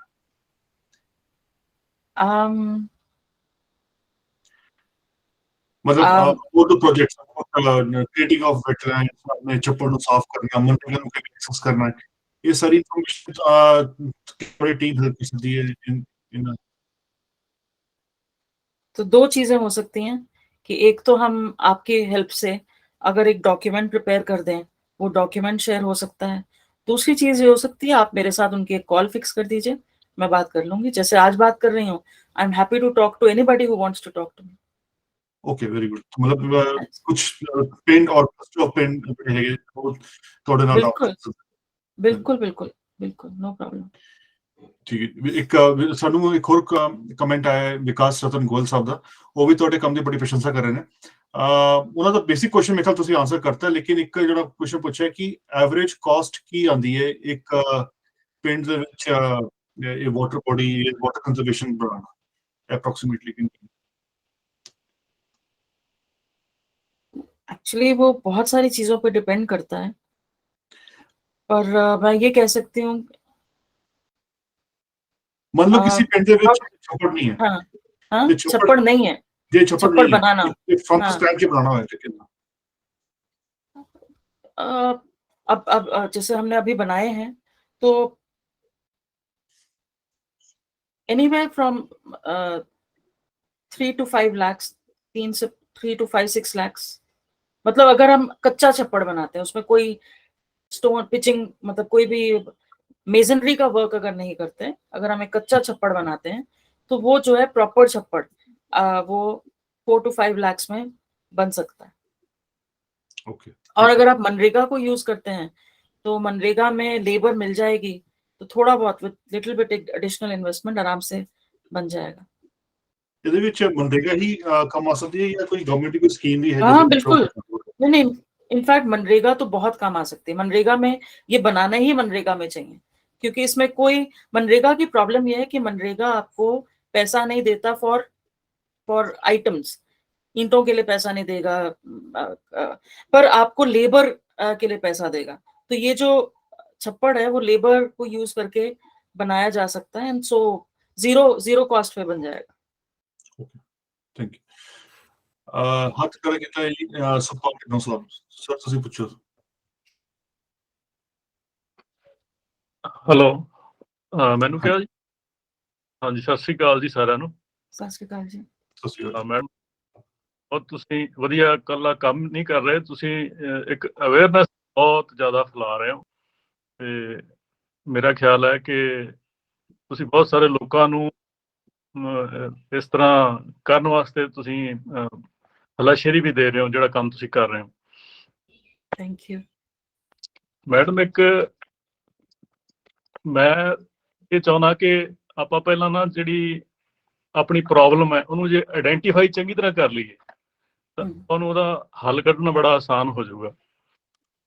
ਮੈਂ ਹੁਣ ਲਗਭਗ 50 ਤੋਂ ਉੱਤੇ ਹੋ ਗਿਆ, ਤੇ ਮੈਨੂੰ ਬੜਾ ਮੌਕਾ ਮਿਲਿਆ ਕਿ ਬਜ਼ੁਰਗਾਂ ਦੇ ਨਾਲ ਮੈਂ ਗੱਲਾਂ ਬਹਿ ਕੇ ਸੁਣਦਾ ਰਿਹਾ ਉਹਨਾਂ ਦੀਆਂ, ਉਹਨਾਂ ਦੀਆਂ ਜਦੋਂ ਗੱਲਾਂ ਸੁਣਦੀਆਂ ਨਾ, ਹਰੇਕ ਪਿੰਡ 'ਚ ਬਜ਼ੁਰਗ ਅੱਜ 80-90 ਸਾਲਾਂ ਦੇ ਆਪਾਂ ਨੂੰ ਮਿਲ ਜਾਣਗੇ, ਤੇ ਉਹਨਾਂ ਨੂੰ ਜਦੋਂ ਪੁੱਛੀ ਕਿ ਤੁਸੀਂ ਪਾਣੀ ਕਿਵੇਂ ਪੀਂਦੇ ਸੀ, ਕਿਵੇਂ ਖੇਤ ਨੂੰ ਲਾਉਂਦੇ ਸੀ, ਕੀ ਤੁਹਾਡਾ ਸਿਸਟਮ ਸੀ, ਹਰੇਕ ਪਿੰਡ ਦੇ ਵਿੱਚ ਆਪਾਂ ਪ੍ਰੋਬਲਮ ਆਇਡੈਂਟੀਫਾਈ ਕਰ ਸਕਦੇ ਹਾਂ, ਕਿਉਂਕਿ ਸਾਡੇ ਕੋਲ ਅੱਜ ਉਹ ਜਨਰੇਸ਼ਨ ਹੈਗੀ ਹੈ ਕਿ ਜਿਹੜੀ ਉਸ ਵੇਲੇ ਸੀਗੀ ਜਦੋਂ ਕਿ ਆਪਾਂ ਕੋਈ ਛੇੜਛਾੜ ਨਹੀਂ ਕੁਦਰਤ ਨਾਲ ਸੀ ਕੀਤੀ। ਤੇ ਹੁਣ ਗੱਲ ਤੁਸੀਂ, I hope you will recognise my position. ਪਹਿਲਾਂ ਕੀ ਸੀ ਕਿ ਪਹਿਲਾ ਪੁਆਇੰਟ ਇਹ ਸੀ ਕਿ ਜਿੰਨੇ ਵੀ ਸਾਡੇ ਅੱਜ ਪੰਜਾਬ ਦੇ ਪਿੰਡ ਬਣੇ ਹੋਏ ਆ, ਉਹ ਸਾਰੇ ਨੀਵੀਂ ਜਗ੍ਹਾ ਤੇ ਬਣੇ ਹੋਏ ਆ। ਜਿਹੜੀ ਸਭ ਤੋਂ ਨੀਚੀ ਜਗ੍ਹਾ ਨਾ ਜੀ, ਉੱਥੇ ਪਿੰਡ ਵਸਿਆ ਹੋਇਆ, ਤੇ ਉਹ ਨੀਚੀ ਜਗ੍ਹਾ ਤੇ ਹਰੇਕ ਪਿੰਡ ਦੇ ਵਿੱਚ ਇੱਕ ਛੱਪੜ। ਜਿਹੜੇ ਖੇਤ ਸੀਗੇ, ਖੇਤ ਉੱਚੀ ਜਗ੍ਹਾ ਤੇ ਸੀ, ਤੇ ਖੇਤਾਂ ਨੂੰ ਜਿਹੜੇ ਰਸਤੇ ਜਾਂਦੇ ਸੀ, ਉਹ ਰਸਤੇ ਸਾਰੇ ਖੇਤ ਨਾਲੋਂ 1 2 ਫੁੱਟ ਨੀਵੇਂ ਹੁੰਦੇ ਸੀ, ਤੇ they used to act as a canal. ਜਿਹੜਾ ਖੇਤ ਐਸ ਵਾਟਰ ਹੁੰਦਾ ਸੀ, ਉਹ ਰਸਤੇ ਦੇ ਵਿੱਚ ਹੋ ਕੇ ਉੱਪਰ ਤੱਕ ਆਉਂਦਾ, ਤੇ ਉਹ ਰਸਤਾ ਵੀ ਸੀ, ਉਹ ਖੇਤਾਂ ਚੋਂ ਐਕਸੈਸ ਵਾਟਰ ਉੱਪਰ ਤੱਕ ਲੈ ਕੇ ਆਉਣ ਦਾ ਇੱਕ ਸੋਰਸ ਵੀ ਸੀ। ਅਸੀਂ ਉਹਨਾਂ ਨੂੰ ਦਖਲਅੰਦਾਜ਼ੀ ਕੀਤੀ, ਅਸੀਂ ਰੋਡ ਬਣਾ ਲਈ। ਉਸ ਰੋਡ ਨੇ ਸਾਡਾ ਜਿਹੜਾ ਸੀਗਾ ਉਹ ਰਸਤਾ ਪਾਣੀ ਦਾ ਬਲੌਕ ਕਰਤਾ। ਫਿਰ ਸਾਡੇ ਕਨਾਲ ਸਿਸਟਮ ਆ ਗਿਆ। ਕਨਾਲ ਸਿਸਟਮ ਜਦੋਂ ਆਇਆ ਤਾਂ ਪੱਕੀਆਂ ਕਨਾਲਾਂ ਹੋ ਗਈਆਂ, ਜਾਂ ਕੱਚੀਆਂ ਵੀ ਜਦੋਂ ਸੀ, ਉਦੋਂ ਵੀ ਸਾਨੂੰ ਰਸਤੇ ਦੇ ਉੱਤੇ, ਰਸਤੇ ਦੇ ਵਿੱਚ ਦੀ ਪਾਣੀ ਟਪਾਉਣਾ, ਅੱਗੇ ਖੇਤ ਵਾਸਤੇ ਲਿਜਾਣਾ, ਤਾਂ ਉੱਥੇ ਸਾਨੂੰ ਇੱਕ ਪੱਕੀਆਂ ਪੁਲੀਆਂ ਬਣਾਉਣੀਆਂ ਪਈਆਂ ਕੰਕਰੀਟ ਦੀਆਂ। ਉਹਨਾਂ ਨੇ ਇੱਕ ਨਵਾਂ ਬਲੌਕ ਖੜਾ ਕਰਤਾ।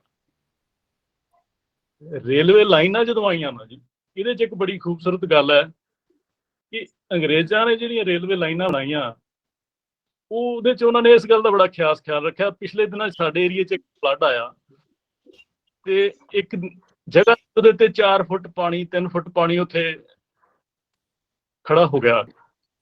ਇੱਕ ਬਜ਼ੁਰਗ ਨੇ ਦੱਸਿਆ, ਜਿੱਥੇ ਸਭ ਤੋਂ ਮੈਕਸਿਮਮ ਡੈਪਥ ਸੀ ਨਾ ਜੀ ਪਾਣੀ ਦੀ, ਉੱਥੇ ਇੱਕ ਪੁਰਾਣਾ ਬਜ਼ੁਰਗ ਆ ਕੇ ਕਹਿੰਦਾ ਵੀ ਇੱਥੇ ਨਾ ਮੈਂ ਦੇਖਿਆ ਇੱਕ ਪੁਲੀ ਹੁੰਦੀ ਸੀ ਰੇਲਵੇ ਲਾਈਨ ਦੇ ਥੱਲੇ, ਉਹ ਮਿੱਟੀ ਨਾਲ ਬੰਦ ਹੋਈ ਪਈ ਸੀ। ਜਦੋਂ ਉੱਥੋਂ ਪੱਟ ਕੇ ਖੋਲਿਆ ਗਿਆ ਤਾਂ ਉਹ ਪੁਲੀ ਨਿਕਲ ਆਈ, ਉਹ ਸਾਰਾ ਪਾਣੀ ਅੱਗੇ ਰੁੜ ਗਿਆ। ਮਤਲਬ ਅੰਗਰੇਜ਼ਾਂ ਨੇ ਇਸ ਗੱਲ ਦਾ ਬੜਾ ਖਿਆਲ ਰੱਖਿਆ ਕਿ ਆਪਾਂ ਰੇਲਵੇ ਲਾਈਨ ਕੱਢ ਲਓ, ਪਰ ਪਾਣੀ ਦਾ ਰਸਤਾ ਨਾ ਰੋਕੋ। ਅਸੀਂ ਨਾ ਤਾਂ ਸੜਕਾਂ ਕੱਢਣ ਲੱਗਿਆ, ਇਸ ਗੱਲ ਦਾ ਖਿਆਲ ਰੱਖਿਆ, ਨਾ ਅਸੀਂ ਪੱਕੇ ਖਾਲੇ ਬਣਾਉਣ ਲੱਗਿਆ, ਇਸ ਗੱਲ ਦਾ ਖਿਆਲ ਰੱਖਿਆ। ਉਹ ਜਿਹੜਾ ਸਾਡਾ ਛੱਪੜਾਂ ਦਾ ਸੋਰਸ ਸੁੱਕ ਗਿਆ। ਹੁਣ ਵਾਟਰ ਕੰਜ਼ਰਵੇਸ਼ਨ ਦੀ ਗੱਲ ਕਰਦੇ ਆ ਨਾ ਜੀ, ਆਪਾਂ ਪਹਿਲਾਂ ਤਾਂ ਇਹ ਦੇਖੋ ਸਾਡੇ ਕੋਲ ਵਾਟਰ ਹੈ ਕਿਹੜਾ। ਸਾਡੇ ਕੋਲੇ ਸਿਰਫ ਰੇਨ ਵਾਟਰ ਹੈ, ਚਾਹੇ ਉਹ ਗਲੇਸ਼ੀਅਰ ਦੇ ਫਾਰਮ 'ਚ ਹੈ, ਚਾਹੇ ਉਹ ਰਿਵਰ ਦੇ ਫਾਰਮ 'ਚ ਹੈ, ਚਾਹੇ ਉਹ ਰੇਨ ਦੇ ਫਾਰਮ 'ਚ ਹੈ। ਹੁਣ ਉਹ ਜਦੋਂ ਲੋਕਾਂ ਕੋਲੇ ਕੋਈ ਸੋਰਸ ਨਹੀਂ ਸੀ, ਇਕੱਲਾ ਰੇਨ ਵਾਟਰ ਸੀ, ਤੇ ਉਹਨੂੰ ਉਹ ਲੋਕ ਬਚਾਉਂਦੇ ਸੀ। ਹੁਣ ਮੈਂ ਇਹ ਕਹਿਣਾ ਕਿ ਸਰਕਾਰ ਇਹਦੇ 'ਚ ਕੀ ਕਰ ਸਕਦੀ ਹੈ? ਸਰਕਾਰ ਇਹ ਕਰ ਸਕਦੀ ਹੈ ਕਿ ਪਹਿਲਾਂ ਤਾਂ ਜਿਹੜੇ ਉਹਨਾਂ ਦੇ ਛੱਪੜ ਸੀ, ਜਦੋਂ ਉਹਨਾਂ ਦਾ ਸੋਰਸ ਸੁੱਕ ਗਿਆ, ਉਹਨਾਂ 'ਚ ਪਾਣੀ ਘੱਟ ਆਉਣ ਲੱਗ ਗਿਆ, ਜਿਹੜੇ 10 ਕਿੱਲਿਆਂ 'ਚ ਛੱਪੜ ਸੀ ਉਹ ਅੱਜ ਸੁੰਗੜ ਕੇ 4 ਕਿੱਲਿਆਂ ਦਾ ਰਹਿ ਗਿਆ, 6 ਕਿੱਲਿਆਂ 'ਚ ਇਨਕਰੋਚਮੈਂਟ ਹੋ ਗਈ। ਫਿਰ ਹੁਣ ਸਰਕਾਰ ਕੀ ਕਰ ਸਕਦੀ ਹੈ? ਇੱਕ ਤਾਂ ਉਹ ਇਨਕਰੋਚਮੈਂਟ ਹਟਾ ਸਕਦੀ ਹੈ। ਉਹਦੇ ਵਿੱਚ ਸਰਕਾਰ ਨੂੰ ਸੀਰੀਅਸ ਹੋਣਾ ਪਊਗਾ, ਕਿਉਂਕਿ ਦੇਖੋ we are running out of time. ਮੈਂ ਸਮਝਦਾ ਕਿ we are running out of time all over the world. ਕੱਲਾ ਆਪਾਂ ਇੰਡੀਆ ਦੀ ਗੱਲ ਨਹੀਂ ਕਰਦੇ ਜਾਂ ਕੱਲੇ ਪੰਜਾਬ ਦੀ ਗੱਲ ਨਹੀਂ ਕਰਦੇ। ਹੁਣ ਇੱਕ ਪੰਜਾਬ ਨੂੰ ਸਟੱਡੀ ਕਰੋ ਜੀ, ਤਾਂ ਹਰੇਕ ਪਿੰਡ ਦਾ ਇੱਕ ਅੱਡ ਛੱਪੜ ਹੈ ਤੇ 10-15 ਪਿੰਡਾਂ ਦੀ ਇੱਕ ਅੱਡ ਲੇਕ ਵੀ ਮੌਜੂਦ ਹੈ। ਜੇ ਆਪਾਂ ਉਹਨੂੰ ਆਈਡੈਂਟੀਫਾਈ ਕਰੀਏ ਤਾਂ ਇਹ ਨਹੀਂ ਕਿ ਹਰੇਕ ਪਿੰਡ ਇੱਕ ਛੱਪੜ ਹੈ, 10-15-20 ਪਿੰਡਾਂ ਪਿੱਛੇ ਇੱਕ ਲੇਕ ਵੀ ਹੈ। ਪਰ ਉਸ ਲੇਕ ਦੇ ਸੋਰਸ ਵੀ ਆਪਾਂ ਟਰਾਈ ਕਰਤੇ। ਉਹ ਜਿਹੜੇ 15-20 ਪਿੰਡ ਹੈ ਜੀ, ਉਹਨਾਂ ਦੇ ਛੱਪੜ ਹੈ ਜਿਹੜੇ, ਉਹ ਨੈਚੁਰਲੀ ਉਸ ਲੇਕ ਨਾਲ ਕਨੈਕਟਡ ਹੈ, ਉਹਦੇ 'ਚ ਵੀ ਪਾਇਆ। ਸਰਕਾਰ ਨੂੰ ਮੇਰਾ ਇਹ ਕਹਿਣਾ ਹੈ ਕਿ ਆਪਾਂ ਉਹ 500 ਲੇਕਸ ਜਿਹੜੀਆਂ ਪੰਜਾਬ 'ਚ ਆਈਡੈਂਟੀਫਾਈ ਕਰਕੇ, ਉਹ ਭਾਵੇਂ ਆਪਾਂ ਨੂੰ ਜ਼ਮੀਨ ਐਕਵਾਇਰ ਕਰਨੀ ਪਵੇ, ਉਹਨਾਂ ਨੂੰ ਆਪਾਂ ਡਿਵੈਲਪ ਕਰ ਸਕਦੇ ਹਾਂ as tourist spots, as water treatment plants. ਉੱਥੇ ਲੱਗ ਸਕਦੇ ਆ ਵੱਡੇ ਲੈਵਲ ਤੇ। ਉੱਥੋਂ ਫਿਰ ਆਪਾਂ ਪਿੱਛੇ ਹਟ ਕੇ ਉਹੀ ਜਿਹੜੇ ਵਾਟਰ ਟਰੀਟਮੈਂਟ ਪਲਾਂਟ ਪਿੰਡਾਂ ਦੇ ਛੱਪੜਾਂ ਤੱਕ ਲਿਆ ਸਕਦੇ ਹਾਂ। ਪਿੰਡਾਂ ਦੇ ਲੈਵਲ ਤੇ ਤਾਂ ਪੰਚਾਇਤਾਂ ਕਰ ਸਕਦੀਆਂ, ਪਰ ਜਿਹੜਾ ਉਹ ਲੇਕਸ ਜਿਹੜੀਆਂ ਪਹਿਲਾਂ ਤਾਂ ਐਕਵਾਇਰ ਕਰਕੇ ਜ਼ਮੀਨ, ਉਹ ਜਿਹੜੀ ਹੈ 500 ਕਿੱਲੇ ਦੇ ਵਿੱਚ ਜਾਂ 400 ਏਕੜ ਦੇ ਵਿੱਚ ਜਿਹੜੀ ਇੱਕ ਲੇਕ ਬਣਨੀ ਹੈ, ਉਹ ਆਪਾਂ ਨੂੰ 500 ਲੇਕਸ ਦੀ ਲੋੜ ਹੈ। ਫਿਰ ਆਪਾਂ ਉਹਨੂੰ ਜਿਹੜੇ ਛੱਪੜ ਇਨਕਰੋਚ ਹੋਏ ਆ, ਉਹਨਾਂ ਦੀ ਇਨਕਰੋਚਮੈਂਟ ਹਟਾਉਣ ਦੀ ਲੋੜ ਹੈ। ਇੱਥੇ ਸਾਡੇ ਨੇੜੇ ਇੱਕ ਨਾ ਛੱਪੜ ਟੋਟਲੀ ਇਨਕਰੋਚ ਹੋ ਗਿਆ, ਤੇ ਇੱਕ ਬੰਦੇ ਨੇ ਉਹਦੇ ਤੇ ਕੇਸ ਕਰਤਾ ਕਿ ਇਹ ਜਿਹੜੀ ਇਨਕਰੋਚਮੈਂਟ ਹਟਾਈ ਜਾਵੇ। ਉਹ ਬੰਦਾ 30 ਸਾਲ ਕੇਸ ਲੜਿਆ, ਤੇ ਉਹ ਡਿਸਾਈਡ ਕੇਸ ਉਦੋਂ ਹੋਇਆ ਜਦੋਂ ਬੰਦੇ ਦੀ ਡੈਥ ਹੋਈ ਨੂੰ 3 ਮਹੀਨੇ ਹੋ ਗਏ ਸੀ। 30 ਸਾਲ ਉਹ ਇੱਕ ਬੰਦਾ ਕੇਸ ਲੜਦਾ ਰਿਹਾ। ਉਸ ਦਾ ਸਾਰੇ ਪਿੰਡ ਨਾਲ ਦੁਸ਼ਮਣੀ ਹੋ ਗਈ, ਤੇ ਉਹਨੂੰ ਸਰਕਾਰ ਨੇ ਕੋਈ ਰਿਕਗਨੀਸ਼ਨ ਨਹੀਂ ਦਿੱਤੀ ਵੀ ਇਸ ਬੰਦੇ ਨੇ ਪਿੰਡ ਵਾਸਤੇ ਕੀ ਕੀਤਾ ਜਾਂ ਇਹਨੇ এনवायरमेंट ਵਾਸਤੇ ਕੀ ਕੀਤਾ। ਚਲੋ ਦੈਟਸ ਅਨਦਰ ਪੁਆਇੰਟ। ਹੁਣ ਆਪਾਂ ਜੋ ਕਰ ਸਕਦੇ ਆ ਜੀ, ਇੱਕ ਤਾਂ ਆਪਾਂ ਨੂੰ 500 ਲੇਕਸ ਆਈਡੈਂਟੀਫਾਈ ਕਰਕੇ, ਜ਼ਮੀਨ ਐਕਵਾਇਰ ਕਰਕੇ, ਉਹਨੂੰ ਡਿਵੈਲਪ ਕਰਕੇ ਉੱਥੇ ਆਪਾਂ ਵਾਟਰ ਟਰੀਟਮੈਂਟ ਪਲਾਂਟ ਲਾਈਏ। ਫਿਰ ਉੱਥੋਂ ਆਪਾਂ ਪਿੱਛੇ ਹਟ ਕੇ ਆਈਏ ਪਿੰਡ ਦੇ ਛੱਪੜਾਂ ਵੱਲ। ਜਿਹੜਾ ਆਪਣੇ ਪਿੰਡ ਦੇ ਛੱਪੜ ਤੋਂ ਲੈ ਕੇ ਉਸ ਲੇਕ ਤੱਕ, ਚਾਹੇ ਆਪਾਂ ਨੂੰ ਪਾਈਪਲਾਈਨ ਪਾਉਣੀ ਪਵੇ, ਚਾਹੇ ਆਪਾਂ ਨੂੰ ਐਕਸੈਸ ਪਾਣੀ ਜਿਹੜਾ ਹੈਗਾ ਆਪਣਾ ਛੱਪੜ ਦਾ ਜਦੋਂ ਓਵਰ ਹੋ ਜਾਂਦਾ, ਹਰੇਕ ਛੱਪੜ ਦੇ ਵਿੱਚ ਜਦੋਂ ਬਾਰਿਸ਼ ਆਉਂਦੀ ਹੈ ਪਾਣੀ ਓਵਰ ਹੋ ਜਾਂਦਾ ਹੈ, ਕਿਉਂਕਿ ਉਹਦੇ ਵਿੱਚ ਨਾ ਜੀ ਸਿਲਟ ਪੈ ਚੁੱਕੀ ਹੈ ਛੱਪੜਾਂ 'ਚ, ਉਹਨਾਂ ਦੀ ਘਟ ਚੁੱਕੀ ਹੈ, ਉਹਨਾਂ ਦਾ ਏਰੀਆ ਬੜਾ ਘਟ ਚੁੱਕਾ ਹੈ। ਉਸ ਛੱਪੜ ਤੋਂ ਉਸ ਲੇਕ ਤੱਕ ਆਪਾਂ ਪਾਈਪਲਾਈਨ ਪਾ ਕੇ ਪਾਣੀ ਲੈ ਕੇ ਜਾਈਏ। ਫਿਰ ਆਪਾਂ ਪਹਿਲਾਂ ਉਹ ਲੇਕ ਨੂੰ ਡਿਵੈਲਪ ਕਰੀਏ, ਫਿਰ ਆਪਾਂ ਛੱਪੜਾਂ ਨੂੰ ਡਿਵੈਲਪ ਕਰੀਏ। ਛੱਪੜਾਂ ਨੂੰ ਡਿਵੈਲਪ ਕਰਨ ਤੋਂ ਬਾਅਦ ਆਪਾਂ ਜਿਹੜੇ ਖੇਤ ਹੈ, ਜਿਹੜੇ ਆਪਾਂ ਬਲਾਕ ਬਣਾ ਲੈਣਾ ਜੀ 25-25 ਏਕੜ ਦੇ, 30-30 ਏਕੜ ਦੇ, ਇੱਕ ਪਾਸੇ ਸੜਕ ਆ ਗਈ ਜੀ, ਇੱਕ ਪਾਸੇ ਰੇਲਵੇ ਲਾਈਨ ਆ ਗਈ ਜੀ, ਇੱਕ ਪਾਸੇ ਪੱਕਾ ਖਾਲਾ ਆ ਗਿਆ ਜੀ, ਇੱਕ ਪਾਸੇ ਕੱਚਾ ਰੋਡ ਆ ਗਿਆ ਜੀ। ਉਹ ਇੱਕ ਬਲਾਕ ਬਣ ਗਿਆ। ਜਿੰਨੀ ਬਾਰਿਸ਼ ਪੈਂਦੀ ਹੈ ਉਹਦੇ ਨਾਲ ਉੱਥੇ ਹੀ ਫਸਲ ਖਰਾਬ ਹੋ ਰਹੀ ਹੈ, ਉਹਦੀ ਡਰੇਨੇਜ ਨਹੀਂ ਹੈ। ਉਹ ਖੇਤਾਂ ਦਾ ਪਾਣੀ ਵੀ ਆਪਾਂ ਚਲੋ ਹੋਰ ਕੁਝ ਨਹੀਂ ਕਰ ਸਕਦੇ ਤਾਂ ਇੱਕ ਪਾਈਪਲਾਈਨ ਦੇ ਰਾਹੀਂ ਉਹ ਛੱਪੜ ਚੱਕ ਲਿਆ ਸਕਦੇ ਹਾਂ। ਛੱਪੜ ਤੋਂ ਵੱਡੀ ਪਾਈਪਲਾਈਨ ਪਾ ਕੇ ਆਪਾਂ ਲੇਕ ਤੱਕ ਲਿਜਾ ਸਕਦੇ ਹਾਂ। ਨਹਿਰਾਂ ਦੀਆਂ ਟੇਲਾਂ ਦਾ ਵੀ ਇਹੀ ਪ੍ਰੋਬਲਮ ਆ। ਹਾਂਜੀ, ਨਹਿਰੀ ਪਾਣੀ ਦੀਆਂ ਟੇਲਾਂ ਦੀ ਵੀ ਇਹੀ ਸਮੱਸਿਆ ਆ ਰਹੀ ਆ, ਉਹ ਐਂਡ ਤੇ ਜਿਹੜਾ ਨਹੀਂ ਕਿਤੇ ਜਾ ਰਿਹਾ। ਹਾਂਜੀ, ਉਹਦੇ ਚਲੋ ਕੁਝ ਏਰੀਏ ਸੇਮ ਵਾਲੇ ਹੈਗੇ ਆ, ਕੁਝ ਪਿੱਛੋਂ ਨਹਿਰਾਂ ਜਦੋਂ ਬਾਰਿਸ਼ ਜ਼ਿਆਦਾ ਆਉਂਦੀ ਹੈ, ਇਰੀਗੇਸ਼ਨ ਡਿਪਾਰਟਮੈਂਟ ਪਿੱਛੋਂ ਨਹਿਰਾਂ ਬੰਦ ਕਰ ਦਿੰਦਾ। ਉਹ ਮਸਲੇ ਦਾ ਤਾਂ ਚਲੋ ਆਪਣੇ ਕੋਲੇ ਹੱਲ ਹੈਗਾ, ਇੱਕ ਫੋਨ ਕਰਨਾ, ਉਹ ਡਿਪਾਰਟਮੈਂਟ ਨੇ ਪਿੱਛੋਂ ਨਹਿਰ ਬੰਦ ਕਰ ਦੇਣੀ ਹੈ ਜਦੋਂ ਬਾਰਿਸ਼ ਦਾ ਏਰੀਆ ਹੁੰਦਾ। ਬਾਰਿਸ਼ ਉਦੋਂ ਕਾਫੀ ਵਾਈਡ ਸਪਰੈਡ ਹੁੰਦੀ ਹੈ ਜਦੋਂ ਆਪਾਂ ਨੂੰ ਵਾਟਰ ਲੌਗਿੰਗ ਦੀ ਪ੍ਰੋਬਲਮ ਆਉਂਦੀ, ਤੇ ਉਹ ਸਕੈਟਰਡ ਨਹੀਂ ਹੁੰਦੀ, ਇਸ ਕਰਕੇ ਉਹ ਡਿਪਾਰਟਮੈਂਟ ਉਹਨੂੰ ਹੈਂਡਲ ਕਰ ਲੈਂਦਾ। ਹਾਂਜੀ, ਠੀਕ ਹੈ ਸਰ, ਤੁਸੀਂ ਬਹੁਤ ਸੋਹਣਾ ਸੁਝਾਅ ਦਿੱਤਾ। ਮੇਰਾ ਸਭ ਤੋਂ ਪਹਿਲਾ ਪੁਆਇੰਟ ਇਹ ਹੈ ਕਿ ਆਪਾਂ ਜਿੰਨਾ ਚਿਰ 500 ਲੇਕਸ ਆਰਟੀਫਿਸ਼ਲ ਨਹੀਂ ਕਹੂੰਗਾ ਮੈਂ, ਨੈਚੁਰਲ ਲੇਕਸ ਨੂੰ ਆਪਾਂ ਰੀਜੂਵਨੇਟ ਨਹੀਂ ਕਰਦੇ, ਉਹਨਾਂ ਚਿਰ ਆਪਾਂ ਛੱਪੜਾਂ ਨੂੰ ਰੀਜੂਵਨੇਟ ਨਹੀਂ ਕਰ ਸਕਦੇ। ਹੁਣ ਇੱਕ ਗੱਲ ਹੋਰ ਇਹਦੇ ਵਿੱਚ ਹੈਗੀ ਆ ਕਿ ਛੱਪੜ ਵਾਸ ਦਾ ਓਨਲੀ ਸੋਰਸ ਆਫ ਵਾਟਰ, ਜਾਂ ਉਹਨਾਂ ਦੇ ਨੇੜੇ ਜਿਹੜੇ ਹੁੰਦੇ ਸੀ ਉਹ ਮਿੱਠੇ ਹੁੰਦੇ ਸੀ, ਛੱਪੜਾਂ ਦੇ ਨੇੜੇ ਹੁੰਦੇ ਸੀ। ਅੱਛਾ, ਉਹਦੀ ਨੈਚੁਰਲ ਕਲੀਨਿੰਗ ਛੱਪੜ ਦੀ ਹੁੰਦੀ ਸੀ। ਜਦੋਂ ਲੋਕਾਂ ਨੂੰ ਲੱਗਦਾ ਸੀ ਕਿ 12 ਮਹੀਨੇ ਆਪਾਂ ਨੂੰ ਛੱਪੜ ਨੇ ਪਾਣੀ ਨਹੀਂ ਦਿੱਤਾ, 11 ਮਹੀਨਿਆਂ ਬਾਅਦ ਆਪਣੇ ਛੱਪੜ 'ਚ ਪਾਣੀ ਦੀ ਪ੍ਰੋਬਲਮ ਆ ਗਈ, ਤਾਂ ਉਹ ਅਗਲੇ ਸਾਲ ਜਦੋਂ ਬਾਰਿਸ਼ ਦੇ ਸੀਜ਼ਨ ਤੋਂ ਪਹਿਲਾਂ ਸਾਰਾ ਪਿੰਡ ਉੱਥੋਂ ਇੱਟਾਂ ਕੱਢਦਾ ਸੀ ਛੱਪੜ 'ਚੋਂ। ਉਹ ਜਿਹੜੀ ਛੱਪੜ ਦੀ ਮਿੱਟੀ ਹੁੰਦੀ ਹੈ ਨਾ, ਉਹ ਕੱਚੀਆਂ ਇੱਟਾਂ ਬਣਾਉਣ ਵਾਸਤੇ ਬੜੀ ਸੁਈਟੇਬਲ ਹੁੰਦੀ ਹੈ। ਉਹ ਸਾਰਾ ਪਿੰਡ ਉਹਦੇ 'ਚੋਂ ਇੱਟਾਂ ਕੱਢਦਾ ਸੀ, ਉਹਦੇ ਨਾਲ ਉਹਦੀਆਂ ਕੰਧਾਂ ਕੱਢਦੇ ਸੀ, ਚਾਰ ਦੀਵਾਰੀ ਕਰਦੇ ਸੀ, ਮਕਾਨ ਪਾਉਂਦੇ ਸੀ, ਤੇ ਉਹ ਛੱਪੜ ਦੀ ਕਪੈਸਿਟੀ ਵੱਧ ਜਾਂਦੀ ਸੀ। ਤੇ ਮੈਡਮ ਤੁਸੀਂ, ਮੇਰੇ ਖਿਆਲ ਆ ਜਿਹੜੇ ਮੈਂ ਕੁਝ ਕਹਿਣਾ ਚਾਹੁੰਦਾ, ਗੱਲ ਕੁਝ ਮੈਂ ਕਹਿਣ ਵਾਲੀ ਰਹਿ ਗਈ, ਤੁਸੀਂ ਸਮਝ ਸਕਦੇ ਹੋ ਸਾਰੀ, ਪਰ ਮੈਂ ਚਾਹੂੰਗਾ ਵੀ ਜੇ ਤੁਹਾਡੇ ਨਾਲ ਕੰਮ ਕਰਨ ਦਾ ਵੀ ਮੌਕਾ ਮਿਲੇ ਤਾਂ I am ready for that, I spend my time.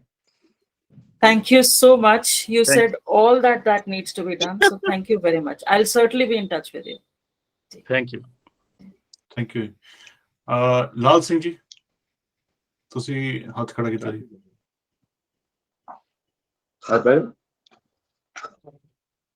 ਹਾਂਜੀ ਸਰ। ਲਾਲ ਸਿੰਘ ਜੀ, ਠੀਕ ਹੈ। ਹਾਂਜੀ, ਉਹਦੇ ਮੈਡਮ ਮੈਂ ਇੱਕ ਸ਼ਾਰਟ ਕੁਐਸਚਨ ਲੈਣਾ ਹੈਗਾ ਵੀ ਕੀ ਆਪਣੇ ਜਿਹੜੇ ਇੰਟਰਨੈਸ਼ਨਲ ਲੈਵਲ ਦੇ ਪਿੰਡ ਹੈਗੇ ਨੇ, ਜਾਂ ਦੁਨੀਆ ਦੇ ਵਿੱਚ ਆਪਾਂ ਵਰਲਡ ਕਲਾਸ ਗੱਲ ਕਰਦੇ ਹਾਂ, ਜਿੱਥੇ ਵੇਸਟ ਦੀ ਅਲੱਗ ਮੈਨੇਜਮੈਂਟ ਹੈ, ਪਾਣੀ ਦੀ ਅਲੱਗ ਹੈ, ਜਾਂ ਕਿਚਨ ਦੇ ਵਾਟਰ ਦਾ ਅਲੱਗ ਜਾਂਦਾ ਹੈਗਾ, ਤਾਂ ਕੀ ਇਸ ਲੈਵਲ ਦਾ ਕੋਈ ਪਿੰਡ ਪੰਜਾਬ 'ਚ ਹੈ, ਐਗਜ਼ਿਸਟ ਕਰਦਾ ਹੈ, ਜਿੱਥੇ ਸਾਰੀ ਮੈਨੇਜਮੈਂਟ ਸਭ ਤੋਂ ਇੰਟਰਨੈਸ਼ਨਲ ਕੁਆਲਿਟੀ ਦੀ ਬੈਸਟ ਹੋ? ਨਹੀਂ, ਤਾਂ ਕੀ ਇਹ ਸੰਭਵ ਹੈ ਕਿਸੇ ਤਰੀਕੇ ਨਾਲ ਵੀ ਇੱਕ ਪਿੰਡ ਅਡਾਪਟ ਕਰਕੇ ਆਪਾਂ ਸਾਰੇ ਰਲ ਕੇ ਇੱਕ ਮਾਡਲ ਬਣਾਈਏ ਜਿਹੜਾ ਵਾਕਈ ਦੇਖਿਓ? 100% ਪੋਸੀਬਲ ਹੈ। ਤੇ ਇਹਦੇ ਲਈ ਕੀ ਸੀ ਐਂਡ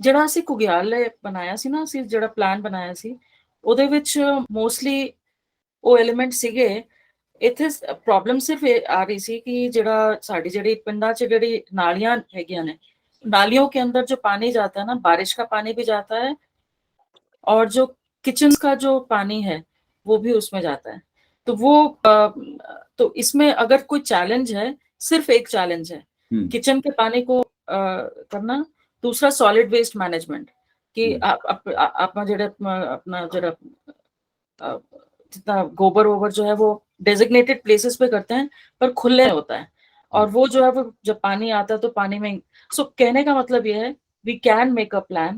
इनफैक्ट हम पंजाब में तो नहीं कर रहे, पर हमारा एक और प्रोजेक्ट है जो मथुरा में चल रहा है, मथुरा डिस्ट्रिक्ट में।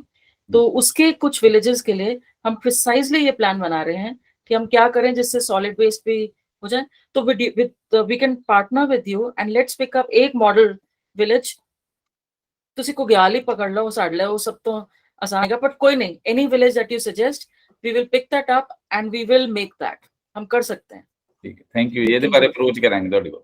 ਪਰ ਕਿਆ ਹੈ, ਹੁਣ ਤੁਸੀਂ ਲੋਕਾਂ ਦੇ ਸਾਹਮਣੇ ਕਹਿ ਰਹੇ ਹੋ, ਹੁਣ ਤੁਸੀਂ ਭੁੱਲਣਾ ਨਹੀਂ ਹੈ, ਅਸੀਂ ਕੰਮ ਕਰਨ ਲਈ, ਅਸੀਂ ਮਿਹਨਤ ਕਰਨ ਲਈ ਬਿਲਕੁਲ ਰੈਡੀ ਹੈਗੇ।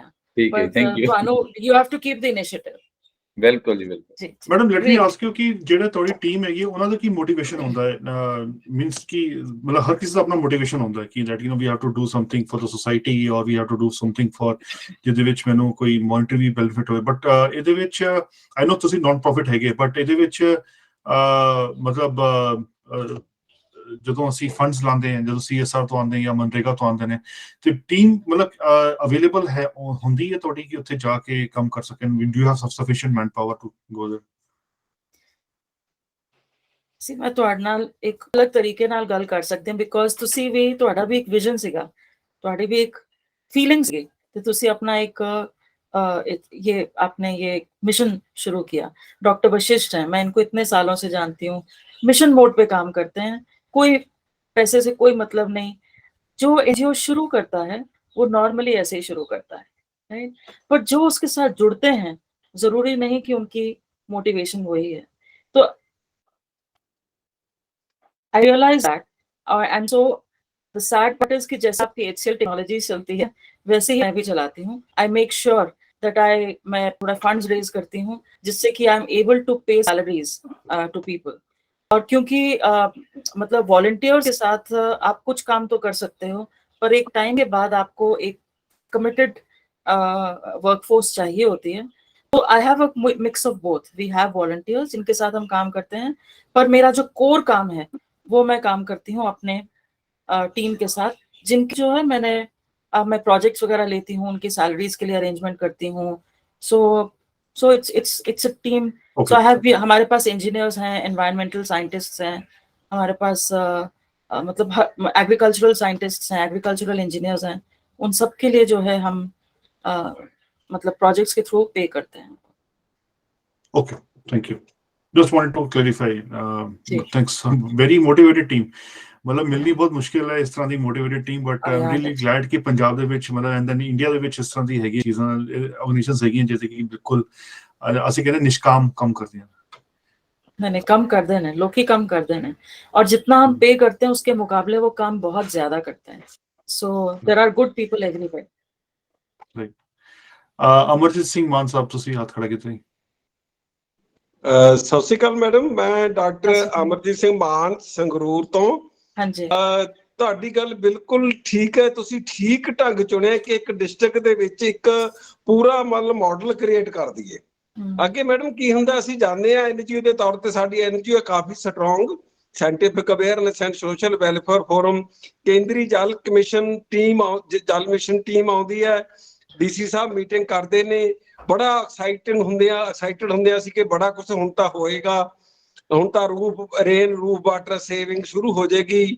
ਤੇ ਅਲਟੀਮੇਟਲੀ ਉਹ ਮੀਟਿੰਗਾਂ ਦਾ ਰਿਜ਼ਲਟ ਕਦੇ ਵੀ ਕੁਝ ਵੀ ਨਹੀਂ ਨਿਕਲਿਆ ਜੀ। ਇੱਕ ਟਾਈਮ ਵੇਸਟ ਹੁੰਦਾ ਹੈ। ਜਦੋਂ ਮੀਟਿੰਗ ਹੋਈ ਅਸੀਂ ਇਮੀਡੀਏਟਲੀ ਅਸੀਂ ਸਹਿਯੋਗ ਸਕੂਲ ਆਫ ਸਪੈਸ਼ਲ ਐਜੂਕੇਸ਼ਨ ਸ਼ੁਰੂ ਕੀਤਾ। ਅਸੀਂ ਉਹਦਾ ਰੇਨ ਰੂਫ ਵਾਟਰ ਪਾਈਪਾਂ ਪਾ ਕੇ ਥੱਲੇ ਚਾਰਜ ਕਰਨਾ ਸ਼ੁਰੂ ਕੀਤਾ। ਮੈਂ ਜ਼ੋਰ ਲਾ ਲਿਆ ਕਿ ਕਮ ਸੇ ਕਮ ਡਿਪਟੀ ਕਮਿਸ਼ਨਰ ਆਫਿਸ ਦੇ ਵਿੱਚ ਤਾਂ ਰੇਨ ਵਾਟਰ ਸੇਵਿੰਗ ਹੋ ਜੇ, ਜਾਂ ਚੀਫ ਐਗਰੀਕਲਚਰ ਅਫਸਰ ਜਿਨ੍ਹਾਂ ਨੇ ਇੱਕ ਰਾਹ ਦਿਖੇਵਾ ਬਣਨਾ ਉੱਥੇ ਤਾਂ ਇਹ ਰੇਨ ਵਾਟਰ ਸੇਵਿੰਗ ਹੋ ਜੇ। ਨਹੀਂ ਕਰਦੇ ਜੀ।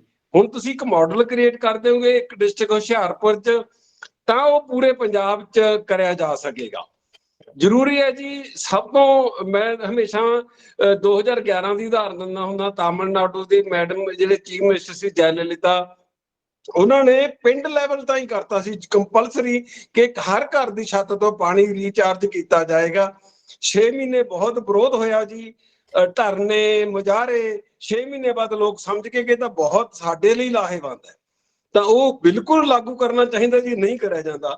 ਹਰ ਕਿਸਾਨ ਦੇ ਖੇਤ ਦੇ ਵਿੱਚ ਉਹਨਾਂ ਨੂੰ ਮੋਟੀਵੇਟ ਕਰਕੇ ਇੱਕ ਕੋਈ 10 ਫੁੱਟ ਬਾਈ 10 ਫੁੱਟ ਦਾ, 20 ਫੁੱਟ ਬਾਈ 20 ਫੁੱਟ ਦਾ ਉਹਦੀ ਜ਼ਮੀਨ ਮੁਤਾਬਕ ਇੱਕ ਪਾਣੀ ਦਾ ਪੌਂਡ ਤਲਾਅ ਹੋ ਸਕਦਾ ਹੈ।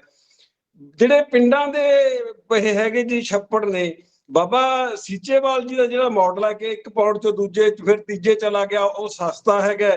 ਪਿੰਡਾਂ 'ਚ ਉਹ ਹੋ ਸਕਦਾ ਹੈ। ਸ਼ਹਿਰਾਂ ਦੇ ਵਿੱਚ ਸੀਵਰੇਜ ਟ੍ਰੀਟਮੈਂਟ ਪਲਾਂਟ ਕਿੰਨੇ ਸਾਲ ਹੋ ਗਏ ਜੀ ਬਣਦੇ ਨੂੰ, ਕੋਈ ਕੰਪਲੀਟ ਨਹੀਂ ਕਰਦੇ। ਜੇ ਕੰਪਲੀਟ ਕੀਤਾ, ਅਸੀਂ ਵਿਜ਼ਿਟ ਕਰਕੇ ਆਏ ਜੀ ਸਨਾਮ ਸੰਗਰੂਰ ਦੇ ਨੇੜੇ, ਅੱਗੇ ਖਨੌਰੀ, ਮੂਨਕ, ਕਿਤੇ ਵੀ ਉਹ ਪਾਣੀ ਨੂੰ ਫਿਰ ਯੂਜ਼ ਨਹੀਂ ਕਰਦੇ। ਉਹ ਫੇਰ ਮੁੜ ਕੇ ਵੇਸਟ ਹੀ ਚਲਾ ਜਾਂਦਾ ਹੈ। ਤੇ ਇਹ ਬਹੁਤ ਸਾਰਾ ਕੁਝ ਢੰਗ ਹੈ। ਡਾਕਟਰ ਚਮਨ ਲਾਲ ਵਸਿਸ਼ਟ ਜੀ ਤੁਸੀਂ ਦੱਸਿਆ, ਉਹਨਾਂ ਨੇ ਸਾਨੂੰ ਸਿਖਾਇਆ ਕਿ ਪਾਣੀ ਤੋਂ ਬਚੋ, ਪਾਣੀ ਬਚਾਓ ਨਹੀਂ ਹੈ। ਉਹਨਾਂ ਨੇ ਨਾਰਾ ਬਣਾਇਆ ਪਾਣੀ ਤੋਂ ਬਚੋ, ਸਾਰੀ ਜ਼ਮੀਨ ਖੇਤੀ ਬੈਡਾਂ ਤੇ ਕਰੋ, 80% ਪਾਣੀ ਬਚ ਜਾਂਦਾ ਜੀ। ਪਾਕਿਸਤਾਨ ਦਾ ਪਿਕਨਿਕ ਗਰੁੱਪ ਉਹਨਾਂ ਨੇ ਸਾਨੂੰ ਸਿਖਾਇਆ ਕਿ ਸਾਬ ਸੋਇਲਰ ਮਾਰੋ, ਤਿੱਖੀ ਚੁੰਝ ਵਾਲਾ ਹਲ, ਉਹਦੇ ਨਾਲ ਪਾਣੀ ਜਿਹੜੀ ਥੱਲੇ ਕੜ ਬਣ ਗਈ ਹੈ ਝੋਨੇ ਦੇ ਨਾਲ, ਅਸੀਂ ਸਿਮੈਂਟਡ ਕੜ ਬਣਾਤੀ, ਪਾਣੀ ਥੱਲੇ ਜਾਂਦਾ ਨਹੀਂ, ਤਾਂਹੀਓ ਅੱਗੇ ਅੱਗੇ ਚਲੀ ਜਾਂਦਾ ਜੀ। ਕਿਸਾਨ ਲੜਦੇ ਨੇ, ਅੱਗੇ ਤੋੜ ਦਿੰਦੇ ਨੇ। ਉਹ ਅਸੀਂ ਸਾਬ ਸੋਇਲਰ ਮਾਰਿਆ, ਜ਼ਮੀਨਾਂ 'ਚੋਂ ਪਾਣੀ ਥੱਲੇ ਚਾਰਜ ਹੋ ਜਾਂਦਾ ਜੀ। ਤਾਂ ਮਤਲਬ ਢੰਗ ਤਾਂ ਬਹੁਤ ਵਧੀਆ ਨੇ ਔਰ ਬਹੁਤ ਸੌਖੇ ਨੇ ਜੀ, ਪਰ ਲਾਗੂ ਨਹੀਂ ਹੁੰਦੇ। ਜੇ ਤੁਸੀਂ ਹੁਣ ਆਏ ਹੋ, ਸਾਡੇ ਲਈ ਖੁਸ਼ੀ ਦੀ ਗੱਲ ਹੈ। ਮਿਸ਼ਨ ਗ੍ਰਾਮ ਸਭਾ ਨੇ ਤੁਹਾਨੂੰ ਸਟੇਜ ਤੇ ਲਿਆਂਦਾ ਹੈ। ਅਸੀਂ ਤੁਹਾਡੇ ਨਾਲ ਬਿਲਕੁਲ ਡਿਸਟ੍ਰਿਕਟ ਸੰਗਰੂਰ 'ਚੋਂ ਵੀ ਕੋਆਪਰੇਟ ਕਰਾਂਗੇ, ਹੋਰ ਡਿਸਟ੍ਰਿਕਟ 'ਚੋਂ ਵੀ ਕਰਨਗੇ। ਇੱਕ ਮਾਡਲ ਕ੍ਰੀਏਟ ਕਰ ਦਿਓ ਤਾਂ ਕਿ ਦੂਜਿਆਂ ਨੂੰ ਦਿਖਾਇਆ ਜਾ ਸਕੇ ਜੀ। Thank you very much. ठीक है जी, थैंक यू, करेंगे। ਲਾਲ ਸਿੰਘ ਜੀ ਦੀ ਵਾਰੀ ਮੈਨੂੰ ਕਰੇਗੀ। ਹਾਂਜੀ, ਹੈਲੋ ਹਾਂਜੀ ਰਮਨਪਾਲ ਹਾਂਜੀ ਲਾਲ ਸਿੰਘ ਜੀ। ਮੈਡਮ, ਸਤਿ ਸ੍ਰੀ ਅਕਾਲ। सत ਤੇ श्री ਬਹੁਤ अकाल जी। ਅੱਛਾ, ਤੁਹਾਡੀਆਂ ਗੱਲਾਂ ਸੁਣ ਕੇ ਬੜਾ ਅੱਛਾ ਲੱਗਿਆ। ਤੇ ਮੈਂ ਸ਼ਿਕਾਗੋ ਰਹਿਣਾ। I am electrical engineer but I work for 23 years in waste water treatment plant. ਉਹਦਾ ਉਹਦਾ ਨਾਮ ਹੈਗਾ Metropolitan Water Reclamation District of Chicago. ਤੇ ਯੂਐਸ ਦੀ ਸਭ ਤੋਂ ਵੱਡੀ ਆਰਗੇਨਾਈਜੇਸ਼ਨ ਹੈਗੀ ਹੈ ਜਿਹੜੀ waste water treatment plant manage ਕਰਦੀ ਹੈ। ਤੇ ਮੈਂ ਉਹ ਡਿਜ਼ਾਈਨ ਡਿਪਾਰਟਮੈਂਟ 'ਚ ਕੰਮ ਕੀਤਾ ਹੈ। ਤੁਹਾਡੀਆਂ ਸਾਰੀਆਂ ਗੱਲਾਂ ਇੱਕ ਇੱਕ ਗੱਲ ਜਿਹੜੀ ਹੈ ਨਾ ਰਿਕਾਰਡ ਕਰਕੇ ਦੁਬਾਰਾ ਸੁਣਨ ਵਾਲੀ ਹੈਗੀ ਹੈ। ਤੇ ਹੁਣੇ ਥੋੜੀ ਦੇਰ ਪਹਿਲਾਂ ਗੱਲ ਕੀਤੀ ਸੀ ਸੁਖਪਾਲ ਸਿੰਘ ਹੋਰਾਂ ਨੇ ਕਿ ਰੇਲਵੇ ਲਾਈਨ ਦੀ ਕਿ ਉਹ ਬਲੌਕ ਸੀਗਾ। ਅਮਰੀਕਾ 'ਚ ਬਹੁਤ ਹਾਈਵੇਜ਼ ਨੇ, ਜਿੰਨੇ ਵੀ ਹਾਈਵੇਜ਼ ਨੇ ਉਹ ਸਾਰੇ ਰੇਜ਼ਡ ਹੁੰਦੇ ਨੇ ਜ਼ਮੀਨ ਤੋਂ ਉੱਪਰ। ਉੱਥੇ ਪੱਕਾ ਧਿਆਨ ਦਿੱਤਾ ਜਾਂਦਾ ਹੈ ਕਿ ਹਾਈਵੇ ਦੇ ਥੱਲੇ ਟਨਲ ਜ਼ਰੂਰ ਹੁੰਦੀ ਹੈ। ਤੇ ਜਿਹੜੀ ਡਰੇਨੇਜ ਸਿਸਟਮ ਹੈ ਉਹਦੇ ਲਈ ਇੱਕ ਬਹੁਤ ਵੱਡਾ ਪਾਵਰਫੁਲ ਡਿਪਾਰਟਮੈਂਟ ਹੈ। ਉਹਨੂੰ ਕਾਰਪ ਆਫ ਇੰਜੀਨੀਅਰਸ ਦੇ ਅੰਡਰ ਆਉਂਦਾ ਹੈ, United States COE, corps of engineers. ਉਹ ਇੰਜੀਨੀਅਰਸ ਨੇ ਜਿਹੜਾ ਪਾਣੀ ਦਾ ਫਲੋ ਮੈਨੇਜ ਕਰਦੇ ਨੇ। ਤੇ ਜਿਵੇਂ ਹੁਣ ਤੁਸੀਂ ਵੈਟਲੈਂਡ ਦੀ ਗੱਲ ਕੀਤੀ ਹੈ, ਇੱਥੇ ਜਿਹੜੇ ਵੈਟਲੈਂਡ ਦੇ ਕਿਨਾਰੇ ਆ ਉਹ ਉਹਦੇ ਅੰਡਰ ਆਉਂਦੇ ਨੇ US ਕਾਰਪ ਆਫ ਇੰਜੀਨੀਅਰਸ ਦੇ। ਤੇ ਉਹਦੇ ਵਿੱਚ ਉਹਨਾਂ ਨੇ ਪੌਦੇ ਲਾਏ ਹੁੰਦੇ ਨੇ ਕਿਨਾਰਿਆਂ ਤੇ। ਤੇ ਤੁਹਾਡੇ ਘਰ ਦੇ ਪਿੱਛੇ ਛੱਪੜ ਹੋਊਗਾ, ਉੱਥੇ ਪਾਣੀ ਕਿਸੇ ਨੂੰ ਅਲਾਉ ਨਹੀਂ ਕਿ ਉਹ ਪੌਦਿਆਂ ਨੂੰ ਕੱਟ ਦੇਵੇ। ਸਾਡਾ ਤੇ ਗੁਰਦੁਆਰਾ ਹੈਗਾ, ਕੋਈ ਵੱਡਾ ਗੁਰਦੁਆਰਾ, ਉਹਦੇ ਪਿੱਛੇ ਵੱਡਾ ਪੌਂਡ ਹੈਗਾ। ਉਹਦੇ ਕਿਨਾਰੇ ਦੇ ਜਿਹੜੇ ਪੌਦੇ ਨੇ ਅਸੀਂ ਸਾਫ਼ ਕਰਨ ਲੱਗੇ, ਲੇਕਿਨ ਸਾਨੂੰ ਕਹਿੰਦੇ ਪਰਮਿਸ਼ਨ ਲੈ ਕੇ ਪਹਿਲਾਂ US ਕਾਰਪ ਆਫ ਇੰਜੀਨੀਅਰਸ ਦੀ। ਤੇ ਇੱਕ ਤੇ ਜਿਹੜਾ ਬੜਾ ਜ਼ਰੂਰੀ ਹੈ ਕਿ ਜਿਹੜਾ ਗੌਰਮੈਂਟ ਦੀ ਐਡਮਿਨਿਸਟ੍ਰੇਟਿਵ ਮਸ਼ੀਨਰੀ ਹੈ ਉਹ ਇੰਡੀਆ 'ਚ ਜ਼ੀਰੋ ਹੋ ਚੁੱਕੀ ਹੈ। ਉਹ ਕੋਈ ਮੋਨੀਟਰ ਨਹੀਂ ਕਰਦਾ, ਕੋਈ ਕੰਟਰੋਲ ਨਹੀਂ ਕਰਦਾ। ਜੇ ਹੈ ਤੇ ਕਰਪਟਡ ਹੈਗੀ ਹੈ। ਤੇ ਉਹ ਤੋਂ ਬਗੈਰ ਐਡੇ ਵੱਡੇ ਵੱਡੇ ਕੰਮ ਨਹੀਂ ਹੋ ਸਕਦੇ। ਤੇ ਇੱਕ ਜਿਹੜਾ ਸਵਾਲ ਮੈਂ ਕਰਨਾ ਚਾਹੁੰਦਾ ਸੀ ਉਹ ਹੈ, ਤੁਸੀਂ ਉਹਦਾ ਕੁਛ ਤੇ ਆਨਸਰ ਕਰਤਾ ਹੈ। ਤੁਸੀਂ ਵਾਟਰ ਹਾਰਵੈਸਟਿੰਗ ਦੀ ਗੱਲ ਕਰਦੇ ਜੇ।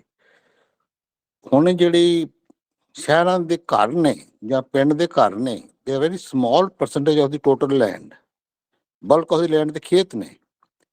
ਤੇ ਹੁਣ ਜੇ ਖੇਤਾਂ ਤੇ ਮੀਂਹ ਪੈਂਦਾ ਹੈ ਉਹ ਆਲਰੇਡੀ ਪੋਲਿਊਟਡ ਨੇ, ਉਹਨਾਂ ਨੂੰ ਤੁਸੀਂ ਰੀਚਾਰਜਿੰਗ ਵਰਤ ਨਹੀਂ ਸਕਦੇ। ਤੇ ਇਹਦਾ ਫਿਰ ਜਿਹੜੇ ਛੱਤਾਂ ਤੇ ਵੀ ਕਈ ਵਾਰੀ ਹੁੰਦਾ, ਲੋਕਾਂ ਨੇ ਉਹ ਲੈਡ ਐਸਿਡ ਬੈਟਰੀ ਸੁੱਟੀ ਹੋਈ ਉੱਪਰ, ਪੁਰਾਣੇ ਸੈੱਲ ਸੁੱਟੇ ਨੇ, ਟਿਊਬਲਾਈਟ ਸੁੱਟੀ ਹੋਈ ਹੈ ਜਿਹ 'ਚ ਮਰਕਰੀ ਹੈਗਾ ਹੈ। ਤੇ ਉਹ ਛੱਤ ਦਾ ਵੀ ਜਿਹੜਾ ਪਾਣੀ ਉਹ ਪੋਲਿਊਟ ਕਰ ਛੱਡਦੇ ਨੇ। ਤੇ ਇਹ ਓਵਰਆਲ ਥੋੜਾ ਸਿਸਟਮ ਸ਼ਾਰਟ ਰੱਖੀਏ ਆਪਾਂ। ਹਾਂਜੀ ਸਰ, ਥੋੜਾ ਸ਼ਾਰਟ ਰੱਖੀਏ ਆਪਾਂ ਕੁਐਸਚਨ। ਇਹਦਾ ਫਿਰ ਜਿਹੜਾ ਰੀਚਾਰਜਿੰਗ ਕਰਨ ਦਾ ਤਰੀਕਾ ਦੱਸੋ ਸਹੀ ਕੀ ਹੈ। ਅਸੀਂ ਉਹ ਸਰਫੇਸ ਨੂੰ ਪੋਲਿਊਟ ਨਾ ਕਰੀਏ ਤੇ ਉਸਨੂੰ ਜੇ ਖੇਤ ਦੇ ਪਾਣੀ ਨੂੰ ਤੁਸੀਂ ਕਿਸ ਤਰ੍ਹਾਂ ਯੂਜ਼ ਕਰ ਸਕਦੇ, ਨਹੀਂ ਕਰ ਸਕਦੇ, ਇਹਦੇ ਬਾਰੇ ਤੁਹਾਡਾ ਕੀ ਖਿਆਲ ਹੈ। एक्चुअली आज का फोरम ਜਿਹੜਾ ਸੀਗਾ ਉਹ ज्यादा टेक्निकल नहीं सीगा, इसलिए मैं इन चीजों पे मैंने बात नहीं की।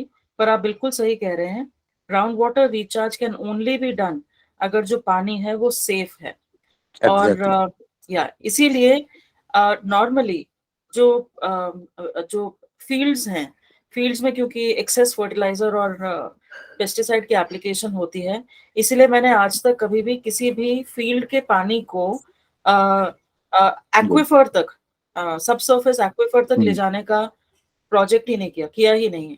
हम क्या करते हैं कि अगर वो करना भी है तो वो फार्म पॉन्ड में जाए, तो एक शैलो पॉन्ड में जाए, या वो छप्पड़ तक जाए आफ्टर गोइंग थ्रू वेटलैंड।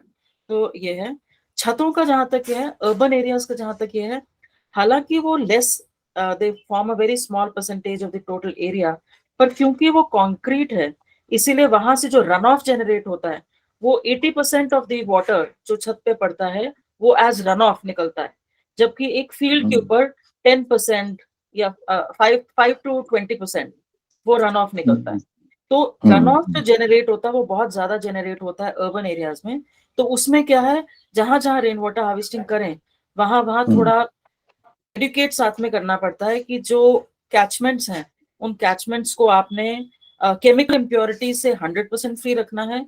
और ऑर्गेनिक इम्प्योरिटीज को हैंडल करने के लिए यह है कि जो हमारा फिल्ट्रेशन सिस्टम है, हम रिचार्ज पॉइंट तक जाने ही तब देते हैं जब वो पानी जो है पहले फिल्टर होता है थ्रू अ नेचुरल फिल्टर, और वो फिल्टर जो है हर साल में 2 बार उसकी क्लीनिंग करनी होती है, it has to be clean, ताकि वो ठीक ठाक काम करे। आप एक इंजीनियर हैं, मैं आपसे ये रिक्वेस्ट करूंगी कि we need innovation, we need to understand कि जो अर्बन रियलिटी है कि इस तरह के कंटामिनेंट्स मिलेंगे, तो हम क्या करें जो कम से कम पैसे में हम इन चीजों को हैंडल कर सकें। अब जैसे मैं आपको एक एग्जांपल देती हूँ कि मुझे मालूम है कि कुछ जगहें ऐसी हैं जहां पर लोग क्या करेंगे कि घर के बर्तन जो हैं वो बालकनी में साफ करेंगे। अब वो बालकनी का पानी मेरे रेन वाटर हार्वेस्टिंग स्ट्रक्चर तक पहुंच रहा है। तो अब मैंने क्या करना शुरू किया, पहले तो कन्विंस करने की कोशिश की, कुछ लोग कन्विंस हो गए, कुछ लोग नहीं सुनते, डेमोक्रेसी है, हर आदमी अपनी चलाता है, नहीं सुना उन्होंने, नहीं सुना। तो उसके लिए अब मैंने, जो मेरा फिल्टर है वो ऑर्गेनिक इम्प्योरिटीज तो हैंडल कर लेगा, पर उसमें जो ऑयल्स आते हैं वो हैंडल नहीं कर पाता क्योंकि उससे वो चोक हो जाता है। तो हमने क्या करना शुरू किया, अपने डिजाइन को थोड़ा मॉडिफाई किया, उसमें दो चेंजेस की। एक तो उसमें मैंने एक बाईपास बना दिया कि जो पहले 15 मिनट का पानी है, 5 to 15 मिनट्स, वो मैं कैलकुलेट करती थी, वो पानी जाएगा ही नहीं मेरे रेन वाटर हार्वेस्टिंग स्ट्रक्चर में, वो बाहर ही जाएगा। तो पहली राउंड ऑफ क्लीनिंग जो है वो सो एक बाईपास बना दिया कि पहले 5 to 15 मिनट्स का पानी रेन वाटर हार्वेस्टिंग में जाएगा ही नहीं। और एंड मैंने पहले शटर सिस्टम लगाया है कि लोगों को कहा कि 5 मिनट के बाद शटर खोल देना, कोई नहीं खोलता होता था। तो फिर मैंने कहा छोड़ो परे, वो 5 से 15% पानी को वेस्ट जाने दो। तो वो वेस्ट जाता था पर वो क्लीनिंग करता था। And the other thing that I did was कि मेरे फिल्टर से पहले मैंने ग्रीस ट्रैप बनाना शुरू कर दिया। तो वो ग्रीस ट्रैप मैंने बनाया इसलिए कि वो जो ग्रीस है वो वहां रुक जाए और बाकी। सो कहने का मेरा मतलब यह है, engineers like you can contribute so much with easy to do। और जनता अपनी व्यू नहीं चेंज करेगा, लोगों के पास बहुत स्यापे हैं, वो अपनी लाइफ में एक और स्यापा नहीं ऐड करेंगे, but what we can do is through technology make it easy for them to just do the right thing, and so that is what I would request you to do. Help me. Jyoti ji, I can volunteer for you. कोई भी Thank काम you. हो, I will work for you for free. Thank you so much. I'll be in touch. Thank you very much. Thank you. Bhairav ji, Bhairavi Harveet. Hi, thank you so much. I mean, this is a wonderful session and an eye opener. And how I see this is that, however many problems may be there, there's somebody or the other who's working out on the solutions of those problems. Your grit and determination, and how beautifully you put it. कि लोगों के पास और बहुत सारे स्यापे हैं. They do not want to, get into this. So hats off to, your work that you're doing. My question, ma'am, is, like, now when you're working on this project, and I understand you're an NGO. I missed on, I joined in little late. I missed on the name of your organization. I would want to know that. My question is, now when you're working on these projects, do you not get the opportunity to work with the government? Because the government authorities, or, there are a lot of policies wherein they're working on the villages and they invest so much of funds. तो क्या उस तरह की opportunities नहीं होती हैं जहाँ पे आप गवर्नमेंट की तरफ से ये काम कर रहे हो? कुछ ऐसे मॉडल्स हैं जिनको हम रेप्लिकेट कर सकते हो? No, very much. I explained Okay. कि हमारा P4 पार्टनरशिप मॉडल है, उसमें government is always a partner. तो गवर्नमेंट के Okay. साथ we work with the government. तो गवर्नमेंट की पॉलिसीज को और गवर्नमेंट की जो स्कीम्स हैं उनको कैसे बेस्ट यूज किया जा सकता है फॉर दिस पर्पस, Yes. उस पे हम Yes. वर्क करते Yes. हैं। बेसिकली कन्वर्जेंस विद गवर्नमेंट वो हमारे काम का एक बहुत बड़ा हिस्सा है। And I am on many policy making panels. So what I do is कि भाई एक सुर्रा यहाँ छोड़ दिया, एक सुर्रा वहां छोड़ दिया, Okay. वो करते करते Correct. just try and make sure that government policy reflects the actual needs of people. So yes, we're working on that. Okay, so this initiative, like supposing we were talking about, like अभी एक sir ने बात किया कि can we do a model for Punjab. Yeah. So इस तरह का कुछ करने के लिए the initiative comes from the government side, or you suppose that we as a group should go to any of the authorities and then initiate this? How do you suppose this could be done? See, मेरा government I'm का curious on the yeah. modalities. Yeah, I understand and I appreciate this question. मेरा जो experience है government का वो ये है कि government जो है वो तब कोई काम पकड़ती है जब जनता की तरफ से उसकी आवाज आनी शुरू होती है कि इस काम की हमें बहुत जरूरत है, राइट? तो Okay. हाँ, Yeah. एक बार वो आवाज आनी शुरू हो जाती है, then they start to create. तो अगर आप पानी में भी देखें, मैं पिछले कई सालों से देख रही हूँ, पानी की जो ग्राफ है ना वो ऐसे ऊपर चढ़ा है in terms of government interest, और उसका कारण यह है कि पानी became a real people's problem. So what I would say, to answer your question, what I would say is definitely आप गवर्नमेंट के पास जाइए, और गवर्नमेंट्स के मतलब आप जिस भी लेवल पे गवर्नमेंट से एसोसिएट कर सकते हैं, आप उनसे जाके बात कीजिए। प्लीज रिमेंबर कि गवर्नमेंट का हर बाशिंदा जो है एक दूसरे से बात कर रहा है, दे आर कनेक्टेड। तो अगर आपने मिस्टर ए से बात की, mister A B C D से कहीं ना कहीं बात करेगा, और आप ही के ग्रुप में से किसी ने मिस्टर डी से जब बात की तो मिस्टर डी कहेगा हाँ वो ए भी यही कह रहा था। That's precisely how I work. I actually gave it a name. I call it seeding. मैंने अपनी किताब में उसको एक नाम दिया. I call it seeding. You seed the thought in people's minds, and it will happen. So please go ahead. The only thing that I would say is, do not go as an individual. Go as a representative of people. अपने साथ 10-5 औरों को लेके जाओ, और अगर 5 लोग voter दिखते हैं, represent the voter class, you will find support in आएगा, support definitely आएगा। गवर्नमेंट के अपने प्रॉब्लम्स भी है, they have their processes, funds की कंस्ट्रेंट्स है, तो उसके लिए कॉर्पोरेट्स को यूज कीजिए, उसके लिए एनआरआईज को यूज कीजिए। आप थोड़ा कन्वर्जेंस भी CSRs, आप गवर्नमेंट को रिप्लेस करने की कोशिश मत करें, गवर्नमेंट और के साथ कन्वर्ज कीजिए। They are friends, they are not enemies. Madam आपके इस बात पर छोटा सा कमेंट करूंगा, जो हमने जब अपने मोगा, क्योंकि सारे इंडिया में पिछड़ गया है डेवलपमेंट में, तो इंस्पिरेशनल डिस्ट्रिक्ट चुनकर गवर्नमेंट ने इससे काफी स्पेशल ग्रांट जारी की है। तो मैंने जमलाल जी से बात की भी हमारे यहाँ खेती में और सभी पास जो है डेवलपमेंट के लिए कुछ न कुछ किया जाए। तो हमने जो मोगा के जो डिप्टी कमिश्नर है उसके पास जो अपनी एप्लीकेशन लेकर गए, उनसे मिले, तो उसमें जमलाल जी का नाम भी मेंशन किया, आपका नाम भी मेंशन किया, और जो है हमारे जो अवतार सिंह जी फगवाड़ा उनका नाम भी मेंशन किया, क्योंकि किसानों की भी समस्या है और ये भी नेचुरल रिसोर्सेज की समस्या है। तो उनसे जब डिटेल बात हुई भी, जो rejuvenation of rural economy with special reference to conservation of natural resources, ਜੋ ਕੁਦਰਤੀ ਸੋਮਿਆਂ ਦੀ ਸਹਿਯੋਗ ਵਰਤੋਂ ਨੂੰ ਮੁੱਖ ਰੱਖਦੇ ਹੋਏ ਪੇਂਡੂ ਆਰਥਿਕਤਾ ਨੂੰ ਮੁੜ ਸੁਰਜੀਤ ਕਿਵੇਂ ਕਰੀਏ, ਤਾਂ ਅਸੀਂ ਵੰਡੇ ਦੇ ਤੇ ਸੈਮੀਨਾਰ ਲੈਣਾ ਚਾਹੁੰਦੇ ਹਾਂ। ਤਾਂ ਉਹਨਾਂ ਨੇ ਬੜੇ ਖੁਸ਼ ਹੋ ਕੇ ਸਾਨੂੰ 2 ਮਾਰਚ ਦਾ ਟਾਈਮ ਦਿੱਤਾ ਹੈਗਾ। ਤਾਂ ਉਹ 2 ਮਾਰਚ ਨੂੰ ਸਾਰੇ ਅਫੀਸਰਸ ਵੀ ਹੋਣਗੇ, ਡੀਸੀ ਸਾਹਿਬ ਵੀ ਹੋਣਗੇ, ਡੀਸੀ ਹਾਲ ਦੇ ਵਿੱਚ ਇਹ ਪ੍ਰੋਗਰਾਮ ਹੋਏਗਾ ਜੀ। ਤੇ ਉਹਦੇ ਵਿੱਚ ਇਹ ਸਾਰੀ ਡਿਸਕਸ਼ਨ ਵੀ ਹੋਊਗੀ ਤੇ ਪ੍ਰੋਜੈਕਟ ਪਲੈਨਿੰਗ ਵੀ ਹੋਊਗੀ। ਤੇ ਜਮਨਲਾਲ ਜੀ ਪਤਾ ਹੈ ਤੁਹਾਨੂੰ, ਅਸਲ ਵਿੱਚ ਲੈਟਰ ਮੈਂ ਜੀ ਪੋਸਟ ਕਰਨਾ ਹੈ, ਤੇ ਹੁਣ ਤੁਹਾਨੂੰ ਸਾਰੀ ਟੀਮ ਨੂੰ ਹੀ, ਗ੍ਰਾਮ ਸਭਾ ਦੀ ਟੀਮ ਨੂੰ ਹੀ ਸੱਦਾ ਦਿੰਦੇ ਆ ਵੀ ਮੈਡਮ ਤਾਂ ਆਉਣਗੇ ਮੋਗੇ, ਤੇ ਸਾਰਿਆਂ ਨੂੰ ਹੀ ਸੱਦਾ ਦਿੱਤਾ ਜਾਂਦਾ ਵੀ ਸ਼ਾਮਲ ਹੋਣ ਦੇ ਲਈ 2 ਮਾਰਚ ਨੂੰ, ਕਿਉਂਕਿ ਜਿਹੜਾ ਹੈਗਾ ਅਸੀਂ ਇਨੀਸ਼ੀਏਟਿਵ ਲੈ ਲਿਆ ਜੀ ਪਹਿਲਾਂ ਹੀ।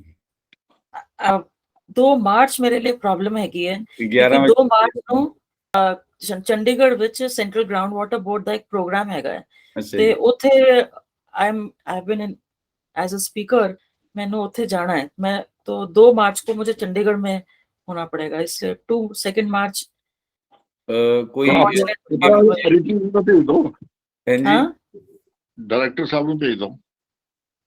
ਚਲੋ वो रिक्वेस्ट पता की है, ਮੁੱਗੇ 'ਚ ਵਾਟਰ ਵੇਸਟ ਮੈਨੇਜਮੈਂਟ ਦਾ ਪ੍ਰੋਜੈਕਟ ਆਲਰੇਡੀ ਟੌਪ ਤੇ ਰੱਖਿਆ ਹੋਇਆ ਹੈ, ਤੇ ਕਾਫੀ ਜ਼ਿਆਦਾ ਵੱਡੀ ਗ੍ਰਾਂਟ ਆਈ ਹੋਈ ਹੈ, ਤੇ ਇੱਥੇ ਇਨੀਸ਼ੀਏਟਿਵ ਲੈਣ ਦੀ ਜ਼ਰੂਰਤ ਸੀ। ਅਸੀਂ ਇਨੀਸ਼ੀਏਟਿਵ ਲੈ ਲਿਆ ਹੈ, ਤੇ ਅਸੀਂ ਚਾਹੁੰਦੇ ਹਾਂ ਵੀ ਤੁਸੀਂ ਜ਼ਰੂਰ ਆਓ, ਤੇ ਉਹਦੇ ਨਾਲ ਇੱਕ ਸ਼ੁਰੂਆਤ ਹੋ ਜਾਏ, ਸਾਡੀ ਡਿਸਟ੍ਰਿਕਟ ਲੈਵਲ ਤੇ ਇੱਕ ਬੈਸਟ ਸ਼ੁਰੂਆਤ ਹੋ ਜਾਏ ਜੀ। नहीं, कंग्रेचुलेशंस। मैं थोड़ा डिस्कस करके डॉक्टर विशेष मैं बताती हूँ आपको, मुझे एक ठीक है, thank you, but thank you for inviting us, thank you. समय हो रहा है ਤੇ ਅਸੀਂ ਆਲਮੋਸਟ ਰੈਪ ਅਪ ਕਰਾਂਗੇ। ਲਾਸਟ ਕੁਐਸਚਨ ਲਾਵਾਂਗੇ ਕਰਮਜੀਤ ਭਟੂਰਾ ਜੀ ਤੋਂ, ਲਾਸਟ ਲਵਾਂਗੇ, ਉਸ ਤੋਂ ਬਾਅਦ ਫਿਰ ਸਮਾਪਤੀ ਵੱਲ ਜਾਵਾਂਗੇ। ਕਰਮਜੀਤ ਜੀ।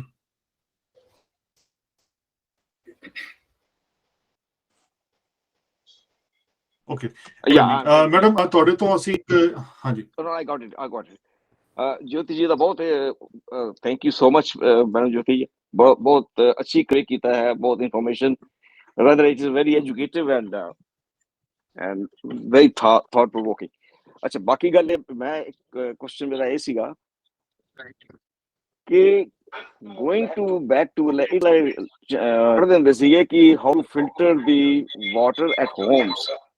So can we use the same filter technique of kada ek dusre kada rakh ke and from the water pump, if that polluted water comes out, then can we use the same kind of a technique where the filtered water can be used in the homes, so that we are planning that ke ਜਿਹੜੀਆਂ ਸਾਡੀਆਂ ਅਸੀਂ focus ਕਰ ਰਹੇ ਹੈਗੇ ਆ small farmers ਦੇ integration ਉਹਨਾਂ ਦੀ development ਉਸ ਪਾਸੇ so we want that we recommend a very basic kind of a treatment of the water in homes which can be used to conserve as well as ਜਿਹੜਾ ਕਿ economical ਹੋਵੇ ਤੇ can you recommend some kind of very basic model which can be used as a filtration at homes?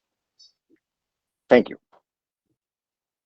जो basic sand filter होता है, जो आप घड़े में की बात कर रहे हैं, उसके वो अलग अलग तरह से अलग अलग पार्ट्स में बनाया जाता है, but basically it's a basic sand filter जिसमें बॉटम लेयर जो है उसमें ग्रेवल होती है और उसके ऊपर सैंड होता है और उसके ऊपर जो एक्टिवेटेड कार्बन वो होता है स्मेल्स वगैरह अब्सॉर्ब करने के लिए। वो जो है बहुत ही सस्ता, टिकाऊ एंड लोग सोचते हैं कि ये people think it's too desi, but repeatedly tests have shown that it is one of the most efficient filters going, most efficient and very easy to maintain, no cost, zero cost. So मतलब वो जो to answer your question, that is the very basic easy to make filter जो कोई भी कहीं पर भी बना सकता है। प्रॉब्लम जो हमने भी बहुत प्रमोट करने की कोशिश की है, हमने भी आपकी तरह ये सोचा कि जो लो इनकम हाउस होल्ड्स हैं वहां पर, रूरल में और अर्बन में, वहां पर ये प्रमोट करें। बहुत कोशिश की है, बनाए भी हैं, स्कूल्स में भी लगाए हैं, पर आई रियलाइज्ड कि एक तो ये है कि लो इनकम हो या ना हो, पीपल आर एस्पिरेशनल नाउ, और लोग इस तरह की टेक्नोलॉजी को एसोसिएट करते हैं विद कि हम गरीब हैं इसलिए हमको ये दे रहे हैं, instead of taking it as a positive they take it as a negative. तो मैं technically I would say this is best. Of course salinity की प्रॉब्लम को ये हैंडल नहीं कर सकता, इसके अंदर या एक पर्टिकुलर पार्टिकल सो पैथोजेंस को हैंडल कर सकता है, बीमारी नहीं होगी एज इन पेट खराब वगैरह, none of that will happen. Smells को हैंडल कर लेगा, टर्बिडिटी को हैंडल कर लेगा, पर वो टीडीएस को नहीं हैंडल कर पाएगा। तो जहां टीडीएस आई है, जैसे आप इन्होंने बताया 1100 टीडीएस है, 500 से अबव अगर टीडीएस है तो उसको तो कोई ऑप्शन नहीं है, उसका तो आपको आरओ का ही करना पड़ेगा। हालांकि ये भी बात सच है कि बहुत हाई टीडीएस जो है, मतलब 500 से 1000 का भी टीडीएस जो है, उसका टेस्ट खराब होगा, वो आपकी बॉडी को इतना ज्यादा अफेक्ट नहीं करेगा, बहुत ज्यादा नहीं करेगा। 1000 के ऊपर तो डेफिनेटली नो होना चाहिए, पर 500 से बिलो आप रेगुलर ट्रीटमेंट से यूज करें। 500 to 1000 आप थोड़ा बॉईल करके थोड़ा वो सेटल कर दें, कुछ सॉल्ट सेटल हो जाते हैं, तो उससे अगर आप करें तो। पर 1000 के ऊपर तो I think RO is the only way, there is nothing else you can do. That's a good suggestion. Thank you so much. Thank you. हाँ जी, बस ਅਸੀਂ ਆਖਰੀ ਪੜਾਅ ਦੇ ਵੱਲ ਹੈਗੇ। ਅੱਜ ਕਈ ਲੋਕਾਂ ਨੇ ਖੜੇ ਕੀਤੇ, ਆਈ ਐਮ ਸੌਰੀ, ਮਾਫੀ ਦਾ ਚਾਚਕ ਹੈਗੇ ਕਿਉਂਕਿ ਆਲਰੇਡੀ 1.5 ਘੰਟੇ ਤੋਂ ਹੋ ਗਿਆ। ਮੈਡਮ ਥੋੜੀ ਸਿਫਤ ਕਰਨੀ ਬੰਦੀ ਹੈ ਕਿ ਤੁਸੀਂ ਇੰਨਾ ਟਾਈਮ ਸਾਨੂੰ ਦਿੱਤਾ। ਲਾਸਟ ਵੀਕ ਜਾਣ ਤੋਂ ਪਹਿਲਾਂ ਅਸੀਂ ਚਮਲਾ ਜੀ ਤੁਹਾਡੇ ਕੋਲ ਆਵਾਂਗੇ, ਤੁਹਾਡੇ ਲਾਸਟ ਸ਼ਾਰਟ ਕੁਐਸਚਨ ਬਰੀਫ ਲੈ ਲਓ, ਇੱਕ ਕੁਐਸਚਨ ਨਹੀਂ ਹੁੰਦਾ ਹੋਗਾ, ਕੋਈ ਗੱਲ ਨਹੀਂ, 2 ਮਿੰਟ। ਚਲੋ ਕੋਈ ਗੱਲ ਨਹੀਂ, ਬਰੀਫ ਕੁਐਸਚਨ ਲੈ ਲੈਂਦੇ ਆ। ਅਭਿਜੀਤ ਧਾਲੀਵਾਲ ਸਾਹਿਬ ਤੁਸੀਂ ਕੁਐਸਚਨ ਪੁੱਛੋ। ਹਾਂਜੀ, ਸ਼ਾਰਟ ਕੁਐਸਚਨ ਲੈ। Thank you. सो एक ਮੈਨੂੰ ਨਾ ਥੋੜੀ ਜਿਹੀ ਇੱਕ ਡਾਊਟ ਸੀਗਾ ਵੀ ਜਿਹੜਾ ਹੁਣ ਲਾਸਟ ਕੁਐਸਚਨ ਸੀਗਾ, ਅਦਰ ਦੈਨ ਦੈਟ ਇਟਸ ਬਹੁਤ ਹੀ ਵਧੀਆ ਸੈਸ਼ਨ ਹੈਗਾ, ਬਹੁਤ ਸੀ ਜਾਣਕਾਰੀ, ਬਹੁਤ ਚੰਗੇ ਤਰੀਕੇ ਨਾਲ ਇਹ ਕਰ ਰਹੇ ਹੋ ਕੋਲੇਟ। ਤੇ ਜਦੋਂ ਆਪਾਂ ਗੱਲ ਕਰਦੇ ਹੈਗੇ ਆ ਪਿੰਡਾਂ ਦੇ ਵਿੱਚ ਪਾਣੀ ਦੀ, ਤਾਂ ਉਹ WHO ਦਾ ਪ੍ਰੋਜੈਕਟ ਵੀ ਚੱਲ ਰਿਹਾ ਹੈਗਾ ਜਿਹਦੇ ਅੰਡਰ आरओज वगैरह लग रहे हैगे, ਉਹਦੇ ਨਾਲ नहीं ओवरलैप कर सकते ਆਪਾਂ ਇਹਨਾਂ ਨੂੰ? नहीं, पंजाब में अभी जो प्रोजेक्ट वर्ल्ड बैंक का प्रोजेक्ट चल रहा था टू मेक श्योर कि हर घर में नल लग जाए, सो इनफैक्ट पंजाब ने लीड ली थी इंडिया में कि 100% water access in every household, वो पंजाब में सबसे पहले हुआ है. सो दैट वे वो वर्ल्ड बैंक का प्रोजेक्ट था. तो वो जो तो उसमें अब गवर्नमेंट लेवल पर वाटर, तो जिन ट्यूबवेल से हर घर में पानी पहुंचाया जा रहा है, वो ट्यूबवेल्स वाटर टेस्टिंग की जाती है टू मेक श्योर कि वो पोर्टेबल वाटर है. तो वो हो रहा है. पर यहाँ पर जो चीज रिकॉग्नाइज करने वाली है वो ये है कि जब पाइपलाइन बिछती है, तो पाइपलाइन में अगर कहीं पर भी कोई गैप्स होते हैं या कुछ ब्रेकेज हो जाती है, तो उसके थ्रू कंटामिनेंट्स पूरे सिस्टम में पहुंच जाते हैं. तो इसीलिए थोड़ा सा some household water treatment is advisable, क्योंकि हमारे यहाँ पर डिस्ट्रीब्यूशन सिस्टम पर कंट्रोल 100% नहीं है. So that's what I would से. But convergence definitely possible. Thank you ਜੀ. ਮੈਡਮ ਜਿਹਨੇ ਵੀ ਤੁਸੀਂ ਇਨਫੋਰਮੇਸ਼ਨ ਸ਼ੇਅਰ ਕੀਤੀ ਹੈ ਸਾਡੇ ਨਾਲ, ਐਂਡ ਆਉਣ ਵਾਲੇ ਟਾਈਮ ਵਿੱਚ ਵੀ ਅਸੀਂ ਤੁਹਾਡੇ ਨਾਲ ਇਨ ਟੱਚ ਰਵਾਂਗੇ ਆਪਣੀ ਵੈਬਸਾਈਟ ਦੇ ਉੱਪਰ, ਬਿਕੋਜ਼ ਸਾਡਾ ਮਿਸ਼ਨ ਗ੍ਰਾਮ ਸਭਾ ਦੇ ਵਿੱਚ ਵੀ just trying to build a knowledge base of everything that is positive going around in India and specifically for benefit of Punjab. ਤੇ ਤੁਹਾਡਾ ਉੱਥੇ ਕੰਟੈਕਟ ਅਸੀਂ ਜਿਹੜਾ ਵੈਬਸਾਈਟ ਤੇ ਤੁਹਾਡੀ ਵੈਬਸਾਈਟ, ਤੁਹਾਡਾ ਜਿਹੜਾ ਕੋਲੈਕਟਰਸ ਹੈਗੇ, ਉਹਦੇ ਪੁਆਇੰਟਰਸ ਜਿਹੜੇ ਲਿੰਕਸ ਹੈਗੇ ਅਸੀਂ ਉੱਥੇ ਸ਼ੇਅਰ ਕਰਾਂਗੇ. ਕਈ ਲੋਕਾਂ ਨੇ ਵੀ ਸਾਨੂੰ ਪੁੱਛਿਆ ਤੁਹਾਡੀ ਵੈਬਸਾਈਟ ਦਾ ਐਡਰੈਸ, ਅਸੀਂ ਉਹ ਵੀ ਤੁਹਾਨੂੰ ਸ਼ੇਅਰ ਕਰਾਂਗੇ ਨਾਲ. ਮੈਡਮ ਜਾਣ ਤੋਂ ਪਹਿਲਾਂ ਚਮਨ ਜੀ ਤੁਹਾਡੇ ਕੋਲ ਅਸੀਂ ਲਾਸਟ ਵਿੱਚ ਆਉਂਦੇ ਹਾਂ. ਤੁਹਾਡੇ ਲਾਸਟ ਸ਼ਬਦ ਜਿਵੇਂ ਅਸੀਂ ਰਸਮੀ ਤੌਰ ਦੇ ਉੱਪਰ ਤੁਹਾਨੂੰ ਰਿਕੁਐਸਟ ਕਰਦੇ ਹਾਂ. ਮੈਡਮ ਤੁਹਾਡੇ ਕੋਲ ਤੁਹਾਨੂੰ ਰਿਕੁਐਸਟ ਕਰਦੇ ਹਾਂ ਕਿ ਕੁਝ ਸਾਡੇ ਜਿਹੜਾ ਯੂਥ ਹੈ ਉਹਦੇ ਵਾਸਤੇ ਕੋਈ ਮੈਸੇਜ ਦਿਓ, ਜਿਹੜਾ ਪੰਜਾਬ ਦਾ ਹੈ, ਇੰਡੀਆ ਦਾ ਹੈ, ਜਿਹੜਾ ਥੋੜਾ ਡਿਜੈਕਟਡ ਫੀਲ ਕਰ ਰਿਹਾ ਹੈ, ਥੋੜਾ ਨਿਰਾਸ਼ਾ ਉਹਦੀ ਘੱਟ ਹੈਗੀ, ਨਿਰਾਸ਼ਾਹੀਨ ਹੈਗਾ, ਉਹਦੇ ਵਾਸਤੇ ਤੁਸੀਂ ਕੀ ਮੈਸੇਜ ਦੇਣਾ ਚਾਹੋ? मैं पंजाबी हूँ और मैं ये कह सकती हूँ कि पंजाब सबसे आगे था. पंजाब सबसे आगे था और पंजाब ने ही स्टैंडर्ड सेट किए, जिस स्टैंडर्ड को पूरी इंडिया ने बाद में फॉलो किया. जब इंडिया के पास कुछ नहीं था, जब हम भूखे मर रहे थे और लोगों से हम खाना मांग के खा रहे थे, तब पंजाब के लोगों ने इनिशिएटिव लिया, लीड लिया और इनोवेशन की, और उन्होंने वो ग्रीन रेवोल्यूशन किया. अब क्या है, उसी पंजाब का ने जिसने पंजाब की जो बर्बादी हुई है वो देश की सेवा में बर्बादी हुई है. आपने देश को फूड सिक्योर किया और उस चक्कर में पंजाब खुद बर्बाद हो गया. पर मैं देश के पंजाब के यूथ को ये कहना चाहती हूँ कि वो जो आपके खून में है, वो इनोवेशन और वो जो लीडरशिप है, वो आपके खून में है.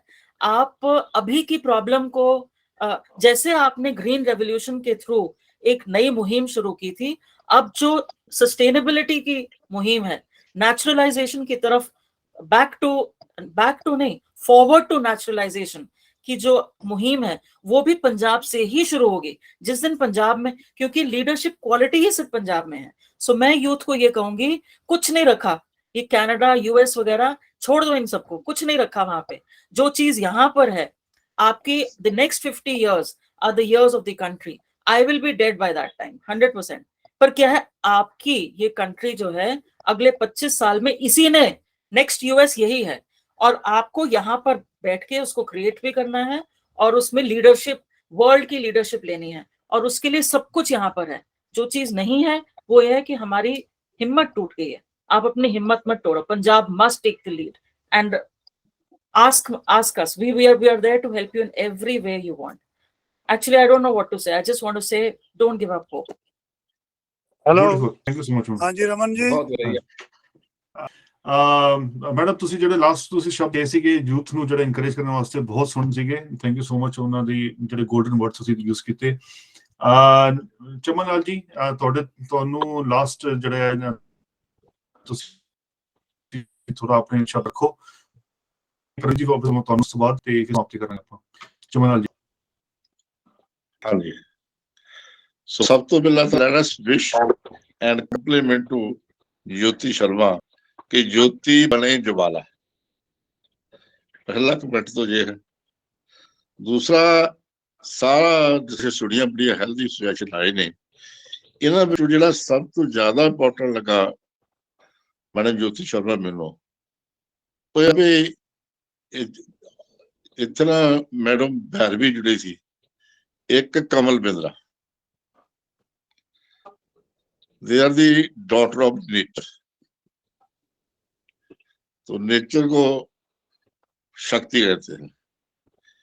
मेरा सुजैशन ਤੁਹਾਨੂੰ ਇਹ ਆ ਵੀ ਤੁਸੀਂ ਇੱਕ ਨਾ ਸੈਸ਼ਨ, ਇੱਕ ਵਰਕਸ਼ਾਪ ਰੱਖੋ ਆਪਣੇ ਗੁਰੂਕੁਲ ਘੁਗਿਆਰ,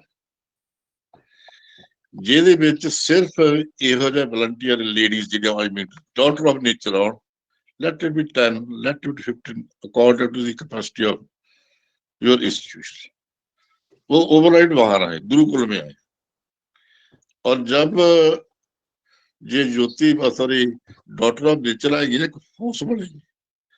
ये भी सन ऑफ नेचर के बारे में ऑटोमेटिकली बाद में सोचा जाएगा। नंबर 1। नंबर 2 के अब सूरज उदय हो गया है, आपकी टोटल जितनी दिक्कत है, जितनी ताड़ियां दिखते हमारी खुशी हमारी बिल्कुल डिक्लेयर कर दें कि मिशन संपूर्ण खेती पूर्ण रोजगार जहर जुगतो जहर मुक्त, ਇਹ ਜਿਹੜੀ ਅਸੀਂ ਬੋਡੀ ਇਹ ਕੰਬੀਨੇਸ਼ਨ ਬਣਾਇਆ, ਉਹਦੇ 3 ਡਾਇਰੈਕਟਰ ਨੇ। ਨੰਬਰ 1 ਅਵਤਾਰ ਸਿੰਘ ਜੀ, ਨੈਚੁਰਲਿਸਟ ਦੇ ਫਾਊਂਡਰ ਵੀ ਨੇ। ਨੰਬਰ 2 ਜੋਤੀ ਸ਼ਰਮਾ, ਇਹ ਸਾਡੇ ਨੈਚੁਰਲ ਰਿਸੋਰਸ ਕੰਜ਼ਰਵੇਸ਼ਨ ਐਡਮਿਨਿਸਟ੍ਰੇਸ਼ਨ ਦੇ ਡਾਇਰੈਕਟਰ ਨੇ। ਹੈੱਡਕੁਆਟਰ ਵੀ ਜਿਹੜਾ ਹੈ ਮਿਸ਼ਨ ਦਾ, ਉਹ ਇਹਨਾਂ ਦਾ ਇੰਸਟੀਟਿਊਸ਼ਨ ਹੀ ਹੈ। पहला पॉइंट। नंबर 2, ਜਾਂ ਅਸੀਂ ਕੋਈ ਕੱਚੇ ਪੈਰੀ ਨਹੀਂ ਬੈਠੇ। ਤੁਸੀਂ ਜਿੱਥੇ ਜਿੱਥੇ ਬੈਠੇ ਹੋ, ਤੁਸੀਂ ਨਾ ਗੂਗਲ ਵਿੱਚ ਨੈਚੁਰੇਸ਼ਨ ਪਾਓ, ਨੈਚੁਰੇਸ਼ਨ ਪਾਓ, naturation of agriculture, you will get something. ਤੁਸੀਂ ਗੂਗਲ ਦੇ ਵਿੱਚ ਫੋਰਸ ਆਰਗੇਨਾਈਜੇਸ਼ਨ ਪਾਓ, you will get many things.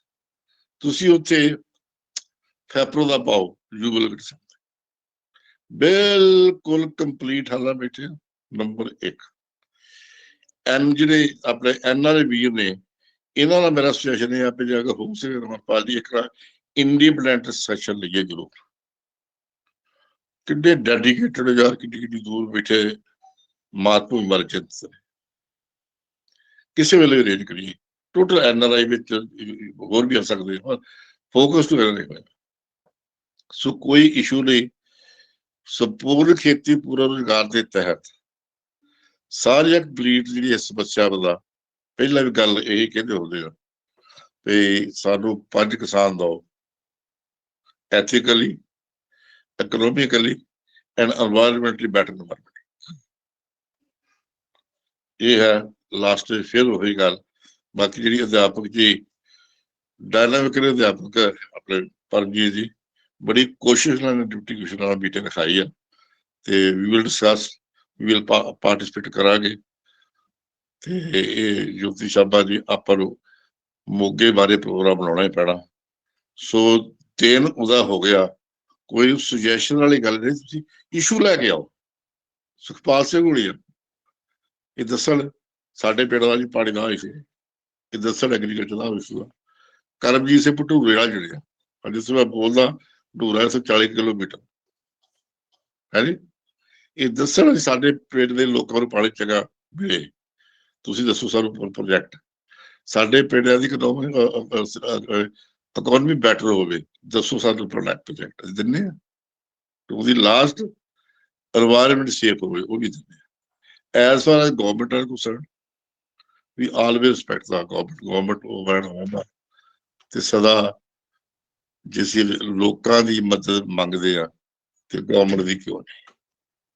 Proper establish institution ਨੇ, ਸਾਰਾ ਕੁਛ ਹੈ। ਸਵਾਲ ਸਿਰਫ ਇਹ ਹੈ ਕਿ ਜਿਸ ਵੇਲੇ ਗੀਤ ਵਜਦਾ ਨਾ ਪੁਕਾਰ ਫਿਲਮ ਦਾ, ਮੇਰੇ ਦੇਸ਼ ਦੀ ਧਰਤੀ ਸੋਨਾ ਉਗਲੇ, ਸਭੀ ਅਸੀਂ ਜਿੰਨੇ ਜੁੜੇ ਆ ਆਪਣਾ ਆਪਣਾ ਇੰਸਟਰੂਮੈਂਟ ਤਾਂ ਵਜਾ ਰਹੇ ਹਾਂ, ਲੇਕਿਨ ਉਹ ਮਿਊਜ਼ਿਕ ਦੀ ਰਿਦਮ ਵਿੱਚ ਆਉਣ ਵਾਸਤੇ ਕੁਝ ਸਮਾਂ ਲੱਗ ਰਿਹਾ। ਤੇ ਗਵਰਨਮੈਂਟ ਦਾ ਇੰਸਟਰੂਮੈਂਟ ਉਹ ਵੀ ਹਾਰਮੋਨੀਅਮ ਬਦਲਣੇ ਵਾਲੇ ਕੁਐਸਚਨ ਕੋਈ ਨਹੀਂ, ਇਸ਼ੂ ਹੈਵ ਬੀਨ ਸੋਲਵਡ ਜਿਹੜੀ ਗੱਲ ਹੈ। ਤੇ where there is will there is the way. We have the will and government has the resources. Let us join. So बड़ा धन्यवाद। मैं तो ये भी कहूँगा रमनपाल जी, अगर आफ्टर द सेशन कोई और भी वाटर की रिक्वायरमेंट हो गया, काफी इश्यूज रह गए, you may arrange another session. हाँ जी, All the best. Thank you, धन्यवाद। परमजीत जी ਤੁਸੀਂ ਸਮਾਪਤੀ ਕਰ ਦਿਓ, ਉਸ ਤੋਂ ਬਾਅਦ ਫਿਰ ਆਪਾਂ ਮੈਡਮ ਜੀ ਧੰਨਵਾਦ ਕਰਦੀ ਹੈ। ਹਾਂਜੀ, Please, ਅੱਜ ਮੋਗਾ ਵਾਲਾ ਜਿਹੜਾ ਤੁਹਾਡਾ 2 ਮਾਰਚ ਦਾ ਹੈਗਾ, ਜੋ ਉਹਦੇ ਬਾਰੇ ਡਿਟੇਲਸ ਥੋੜੀਆਂ ਜਿਹਾ ਗਰੁੱਪ ਚ ਪਾ ਦੋਗੇ, then there's a it will be good, more people can participate in that. ਹਾਂਜੀ ਮੈਡਮ, 11 ਵਜੇ ਤੋਂ 2 ਵਜੇ ਤੱਕ ਦਾ ਟਾਈਮ ਹੈ। DC ਹਾਲ ਮੋਗਾ, ਸੈਕਟਰੀਏਟ ਜਿਹੜਾ ਹੈਗਾ DC ਸਾਹਿਬ ਦਾ, ਉੱਥੇ ਹੀ ਹੋ ਰਿਹਾ ਹੈਗਾ। ਤੇ ਮੈਂ ਬੇਨਤੀ ਕਰੂੰਗਾ ਆਪਣੀ ਟੀਮ ਨੂੰ ਵੀ ਉੱਥੇ ਜ਼ਰੂਰ ਉੱਥੇ ਪਹੁੰਚੋ, ਤੇ ਨਾਲ ਜਿਹੜਾ ਹੈਗਾ ਉਹਦੇ ਬਾਰੇ ਸਾਰੀ ਆਪਣੀ ਟੀਮ ਆ ਰਹੀ ਹੈ। ਸ਼ਮਨ ਲਾਲ ਜੀ ਵੀ ਆ ਰਹੇ ਨੇ, ਮੈਡਮ ਜੋਤੀ ਵੀ ਆਉਣਗੇ ਜ਼ਰੂਰ, ਤੇ ਸਰਦਾਰ ਅਵਤਾਰ ਸਿੰਘ ਜੀ ਵੀ ਆਉਣਗੇ। ਤੇ ਅਸੀਂ ਇਹਨਾਂ ਵੱਲੋਂ ਪਤਾ ਨਹੀਂ ਕਿੰਨੀ ਚਿਰ ਦੀ ਤਿਆਰੀ ਕੀਤੀ ਹੋਈ ਸੀਗੀ, ਜਿਹੜੀ ਅੱਜ ਇਨੀਸ਼ੀਏਟ ਸਾਰਾ ਇਕੱਠਾ ਹੀ ਹੋ ਗਿਆ ਕੰਮ, ਸੈਮੀਨਾਰ ਵੀ ਇਕੱਠਾ ਹੋ ਗਿਆ। 17 ਤੋਂ ਲੱਗੇ ਹੋਏ ਆ DC ਦੇ 4 ਮਹੀਨੇ ਤੋਂ ਅਸੀਂ ਲੱਗੇ ਹੋਏ ਹਾਂ ਜੀ ਇਹਦੀ ਤਿਆਰੀ ਕਰਨ ਵਾਸਤੇ। ਅਧਿਆਪਕ ਜਿਹੜੀ ਮੈਡਮ ਉਹ ਰਿਕੁਐਸਟ ਕਰ ਰਹੇ ਨੇ, ਉਹ ਹੈਗਾ ਆਪਾਂ ਡਿਟੇਲ ਪਾ ਦਈਏ ਵੀ ਕਿਹੜੇ ਇਸ਼ੂਜ਼ ਉੱਤੇ ਮੀਟਿੰਗ ਹੋਈ ਹੈ। ਬਿਲਕੁਲ ਜੀ, ਬਿਲਕੁਲ। ਜਿੱਦਾਂ ਵੇਸ਼ ਦੇ ਉੱਤੇ ਉਹ ਡਿਟੇਲ ਤੁਸੀਂ ਬਣਾ ਹੀ ਲੈਣੀ, ਉਹ ਪਾ ਦਿਓ ਤੁਸੀਂ। ਹਾਂਜੀ, ਅੱਜ ਸੰਡੇ ਪਾ ਦਿੰਦੇ ਹਾਂ, ਗ੍ਰਾਮ ਸਭਾ। ਤੇ ਇਹ ਇੰਨੀ ਪਿਆਰੀ ਟੀਮ ਪ੍ਰਮਾਤਮਾ ਨੇ ਬਣਾਈ ਹੈ, ਮਿਸ਼ਨ ਗ੍ਰਾਮ ਸਭਾ ਟੀਮ ਪੰਜਾਬ। ਜਦੋਂ ਮਿਸ਼ਨ ਵੀ ਸੱਚੇ ਦਿਲ ਨਾਲ ਅਸੀਂ ਸ਼ੁਰੂ ਕੀਤਾ ਹੈਗਾ ਤੇ ਕੋਈ ਲਾਲਚ ਵੀ ਹੈ ਨਹੀਂਗਾ, ਤੇ ਅਲੱਗ-ਅਲੱਗ ਅਸੀਂ ਸਾਰੇ ਦਿਲਾਂ ਦੇ ਵਿੱਚ ਹੀ, ਜਦੋਂ ਵੇਵਸ ਆ ਰਹੀਆਂ ਕਹਿੰਦੇ, ਜਦੋਂ ਹਾਰਟ ਦੇ ਵਿੱਚੋਂ ਆਉਣ ਲੱਗ ਜੇ ਨਾ ਵੇਵਸ, ਤੇ ਫਿਰ ਉਹ ਕੋਈ ਬਾਹਲੀ ਦੇਰ ਨਹੀਂ ਲੱਗਦੀ ਕਿ ਪੂਰੀ ਹੋਣ ਦੇ ਵਿੱਚ ਪ੍ਰਮਾਤਮਾ ਵੀ ਸੁਣਦਾ ਹੈਗਾ। ਤੇ ਇੰਟੈਲੈਕਚੁਅਲ ਲੈਵਲ ਤੇ ਵੀ, ਜਿਵੇਂ ਮੈਡਮ ਨੇ ਕਿਹਾ ਵੀ ਪੰਜਾਬੀਆਂ ਨੇ ਤਾਂ ਚੇਂਜ ਲਿਆਤੀ ਸੀ ਕਿੱਡੀ ਤਗੜੀ, ਤੇ ਇਹਨਾਂ ਦੇ ਵਿੱਚ ਬਲੱਡ ਦੇ ਵਿੱਚ ਹੀ ਰੈਵੋਲੂਸ਼ਨ ਹੈਗੀ ਹੈ, ਚੇਂਜ ਲਿਆਉਣ ਦੀ ਸਮਰੱਥਾ ਹੈਗੀ ਹੈ। ਇਹਦਾ ਕੋਈ ਦੂਰ ਨਹੀਂ ਜਾਂਦੇ। ਕਿਸਾਨ ਅੰਦੋਲਨ ਦੇ ਵਿੱਚ ਹੀ ਅਸੀਂ ਦੇਖ ਲਿਆ ਇਹ ਨਜ਼ਾਰਾ ਵੀ ਕਿਵੇਂ ਟਰਾਂਸਫਰ ਕਰਤਾ ਸਾਰਾ ਸਿਸਟਮ। ਤਾਂ ਉਹ ਹੁਣ ਇਵੇਂ ਹੀ এনवायरमेंट ਨੂੰ ਚੇਂਜ ਕਰਨ ਦੇ ਵਿੱਚ, ਜਾਂ ਪੰਜਾਬ ਨੂੰ ਜਿਹੜਾ ਜੋ ਹਾਲਾਤ ਬਣੇ ਪਏ ਉਹਨੂੰ ਪਲਟਾ ਲਵਾਉਣ ਦੇ ਵਿੱਚ ਵੀ ਇੰਨੀ ਕੁ ਸਮਰੱਥਾ ਹੈ ਵੀ ਹੋ ਸਕਦਾ ਵੀ ਅਸੀਂ ਨਹੀਂ ਆਪਦੀ ਸਮਰੱਥਾ ਨੂੰ ਪਛਾਣ ਸਕਦੇ, ਜਿਹਦੇ ਕਰਕੇ ਨਿਰਾਸ਼ਾ ਚਲੇ ਜਾਂਦੇ ਹਾਂ। ਤਾਂ ਇੰਨੀ ਇਨਪੁਟਸ ਇਹਨਾਂ ਵਿੱਚ ਪ੍ਰਮਾਤਮਾ ਨੇ ਦਿੱਤੀਆਂ ਹੋਈਆਂ ਬਰਕਤਾਂ, ਤੇ ਇੰਨੀ ਇਸ ਜ਼ਮੀਨ ਦੇ ਵਿੱਚ ਜੋ ਕੁਦਰਤ ਨੇ ਦਿੱਤੀ ਹੋਈ ਹੈ ਬਖਸ਼ਿਸ਼ ਨਾਲ, ਇੰਨੇ ਗੁਣ ਦਿੱਤੇ ਹੋਏ ਨੇ ਤੇ ਬਲੱਡ ਵਿੱਚ ਨੇ। ਤੇ ਇਹਨਾਂ ਜਿਹੜਾ ਇੰਟੈਲੈਕਚੁਅਲ ਲੈਵਲ ਤੇ ਜਿਹੜਾ ਵਰਲਡ ਦੇ 151 ਦੇਸ਼ਾਂ 'ਚ ਪੰਜਾਬੀ ਜਾ ਕੇ ਕਿੰਨਾ ਕੰਮ ਕਰੀ ਜਾਂਦੇ ਨੇ, ਤੇ ਪੰਜਾਬ ਵਿੱਚ ਕਿਉਂ ਨਹੀਂ ਹੋਊਗਾ। ਤਾਂ ਇਸ ਕਰਕੇ ਆਪਦੀਆਂ ਸਮਰੱਥਾਵਾਂ ਨੂੰ ਸਿਰਫ ਪਛਾਣਨ ਦੀ ਲੋੜ ਹੈ, ਕੰਮ ਹੋਣਾ ਹੀ ਹੋਣਾ ਹੈ। ਚਮਨ ਲਾਲ ਜੀ ਦੇ ਕਹਿਣ ਵਾਂਗੂ ਉਹ ਸ਼ੁਰੂਆਤ ਹੋ ਚੁੱਕੀ ਹੈ। ਬਸ ਇਹ ਗੱਲ ਹੈ ਵੀ ਇਨੀਸ਼ੀਏਟਿਵ ਆ ਵੀ ਉਹ ਕਾਫਲੇ ਦੇ ਵਿੱਚ ਕੌਣ-ਕੌਣ ਆਪਣਾ ਯੋਗਦਾਨ ਪਾਉਂਦਾ ਹੈ। ਤੇ ਜਦੋਂ ਇਹ ਕੰਮ ਸ਼ੁਰੂ ਹੋ ਗਏ ਤਾਂ ਫਿਰ ਉਹ ਦਿਨ ਦੂਰ ਨਹੀਂ ਗਏ ਜਦੋਂ ਇਹ 12,000 ਪਿੰਡ ਤਾਂ ਕੁਛ ਵੀ ਨਹੀਂ ਗਏ, ਪੰਜਾਬ ਤਾਂ ਬਹੁਤ ਵੱਡਾ ਹੁੰਦਾ ਸੀਗਾ। ਤੇ ਜਦੋਂ ਇੱਕ ਮਾਡਲ ਬਣ ਗਿਆ ਫਿਰ ਉਹਨੂੰ ਦੇਖ ਕੇ ਕਾਪੀ ਮਾਰਨ ਤਾਂ ਆਪਣੇ ਬਹੁਤ ਜਾਣੇ ਤਿਆਰ ਹੁੰਦੇ ਆ ਵੀ ਇਹ ਵੀ ਪੰਜਾਬ ਦੇ ਵਿੱਚ ਖੂਬੀ ਹੈ ਵੀ ਜਦੋਂ ਇੱਕ ਦੁਕਾਨ ਖੁੱਲਦੀ ਉਹਦੇ ਨਾਲ 10 ਦੁਕਾਨਾਂ ਆਪੇ ਖੁੱਲ ਜਾਂਦੀਆਂ ਵੀ ਮੈਂ ਵੀ ਉਹੀ ਖੋਲ੍ਹਾਂ। ਤੇ ਜਦੋਂ ਇੱਕ model best model world class ਬਣ ਜਾਊਗਾ ਤਾਂ ਉਹਦੇ ਨਾਲ ਦੂਸਰੇ ਮਾਡਲ ਆਪੇ ਹੀ ਬਹੁਤ ਵਧੀਆ ਬਣ ਜਾਣਗੇ। ਤੇ ਅਸੀਂ ਜਿਹੜਾ ਹੈਗਾ ਜਿੱਥੇ ਇਨਵਾਈਟ ਕਰਦੇ ਹਾਂ ਸਾਰੀ ਟੀਮ ਨੂੰ, ਉੱਥੇ ਅੱਜ ਦੇ ਪ੍ਰੋਗਰਾਮ 'ਚ ਮੈਡਮ ਜੋਤੀ ਸ਼ਰਮਾ ਜੀ ਦਾ ਤਹਿ ਦਿਲੋਂ ਬਹੁਤ ਬਹੁਤ ਧੰਨਵਾਦ ਕਰਦੇ ਹਾਂ। ਤੇ ਸਾਰੀ ਟੀਮ ਜਿਹੜੀ ਹੈਗੀ ਹੈ ਉਹਨਾਂ ਦਾ ਅਗਲੇ ਹਫ਼ਤੇ 8 ਵਜੇ ਤੱਕ ਨੈਕਸਟ ਪ੍ਰੋਗਰਾਮ ਤੱਕ ਬਹੁਤ ਬਹੁਤ ਧੰਨਵਾਦ ਦਿਲੋਂ। ਤੇ ਅਗਲੇ ਹਫ਼ਤੇ ਮਿਲਦੇ ਹਾਂ ਇਸੇ ਸਮੇਂ ਤੇ 8 ਵਜੇ ਇਸੇ ਪ੍ਰੋਗਰਾਮ ਦੇ ਨਾਲ ਇੱਕ ਨਵੇਂ ਅੰਦਾਜ਼ ਵਿੱਚ। ਉਦੋਂ ਤੱਕ ਸਾਰਿਆਂ ਦਾ ਬਹੁਤ ਬਹੁਤ ਧੰਨਵਾਦ। Thank you. Thank you madam, thank you ਸਾਰਿਆਂ ਦਾ।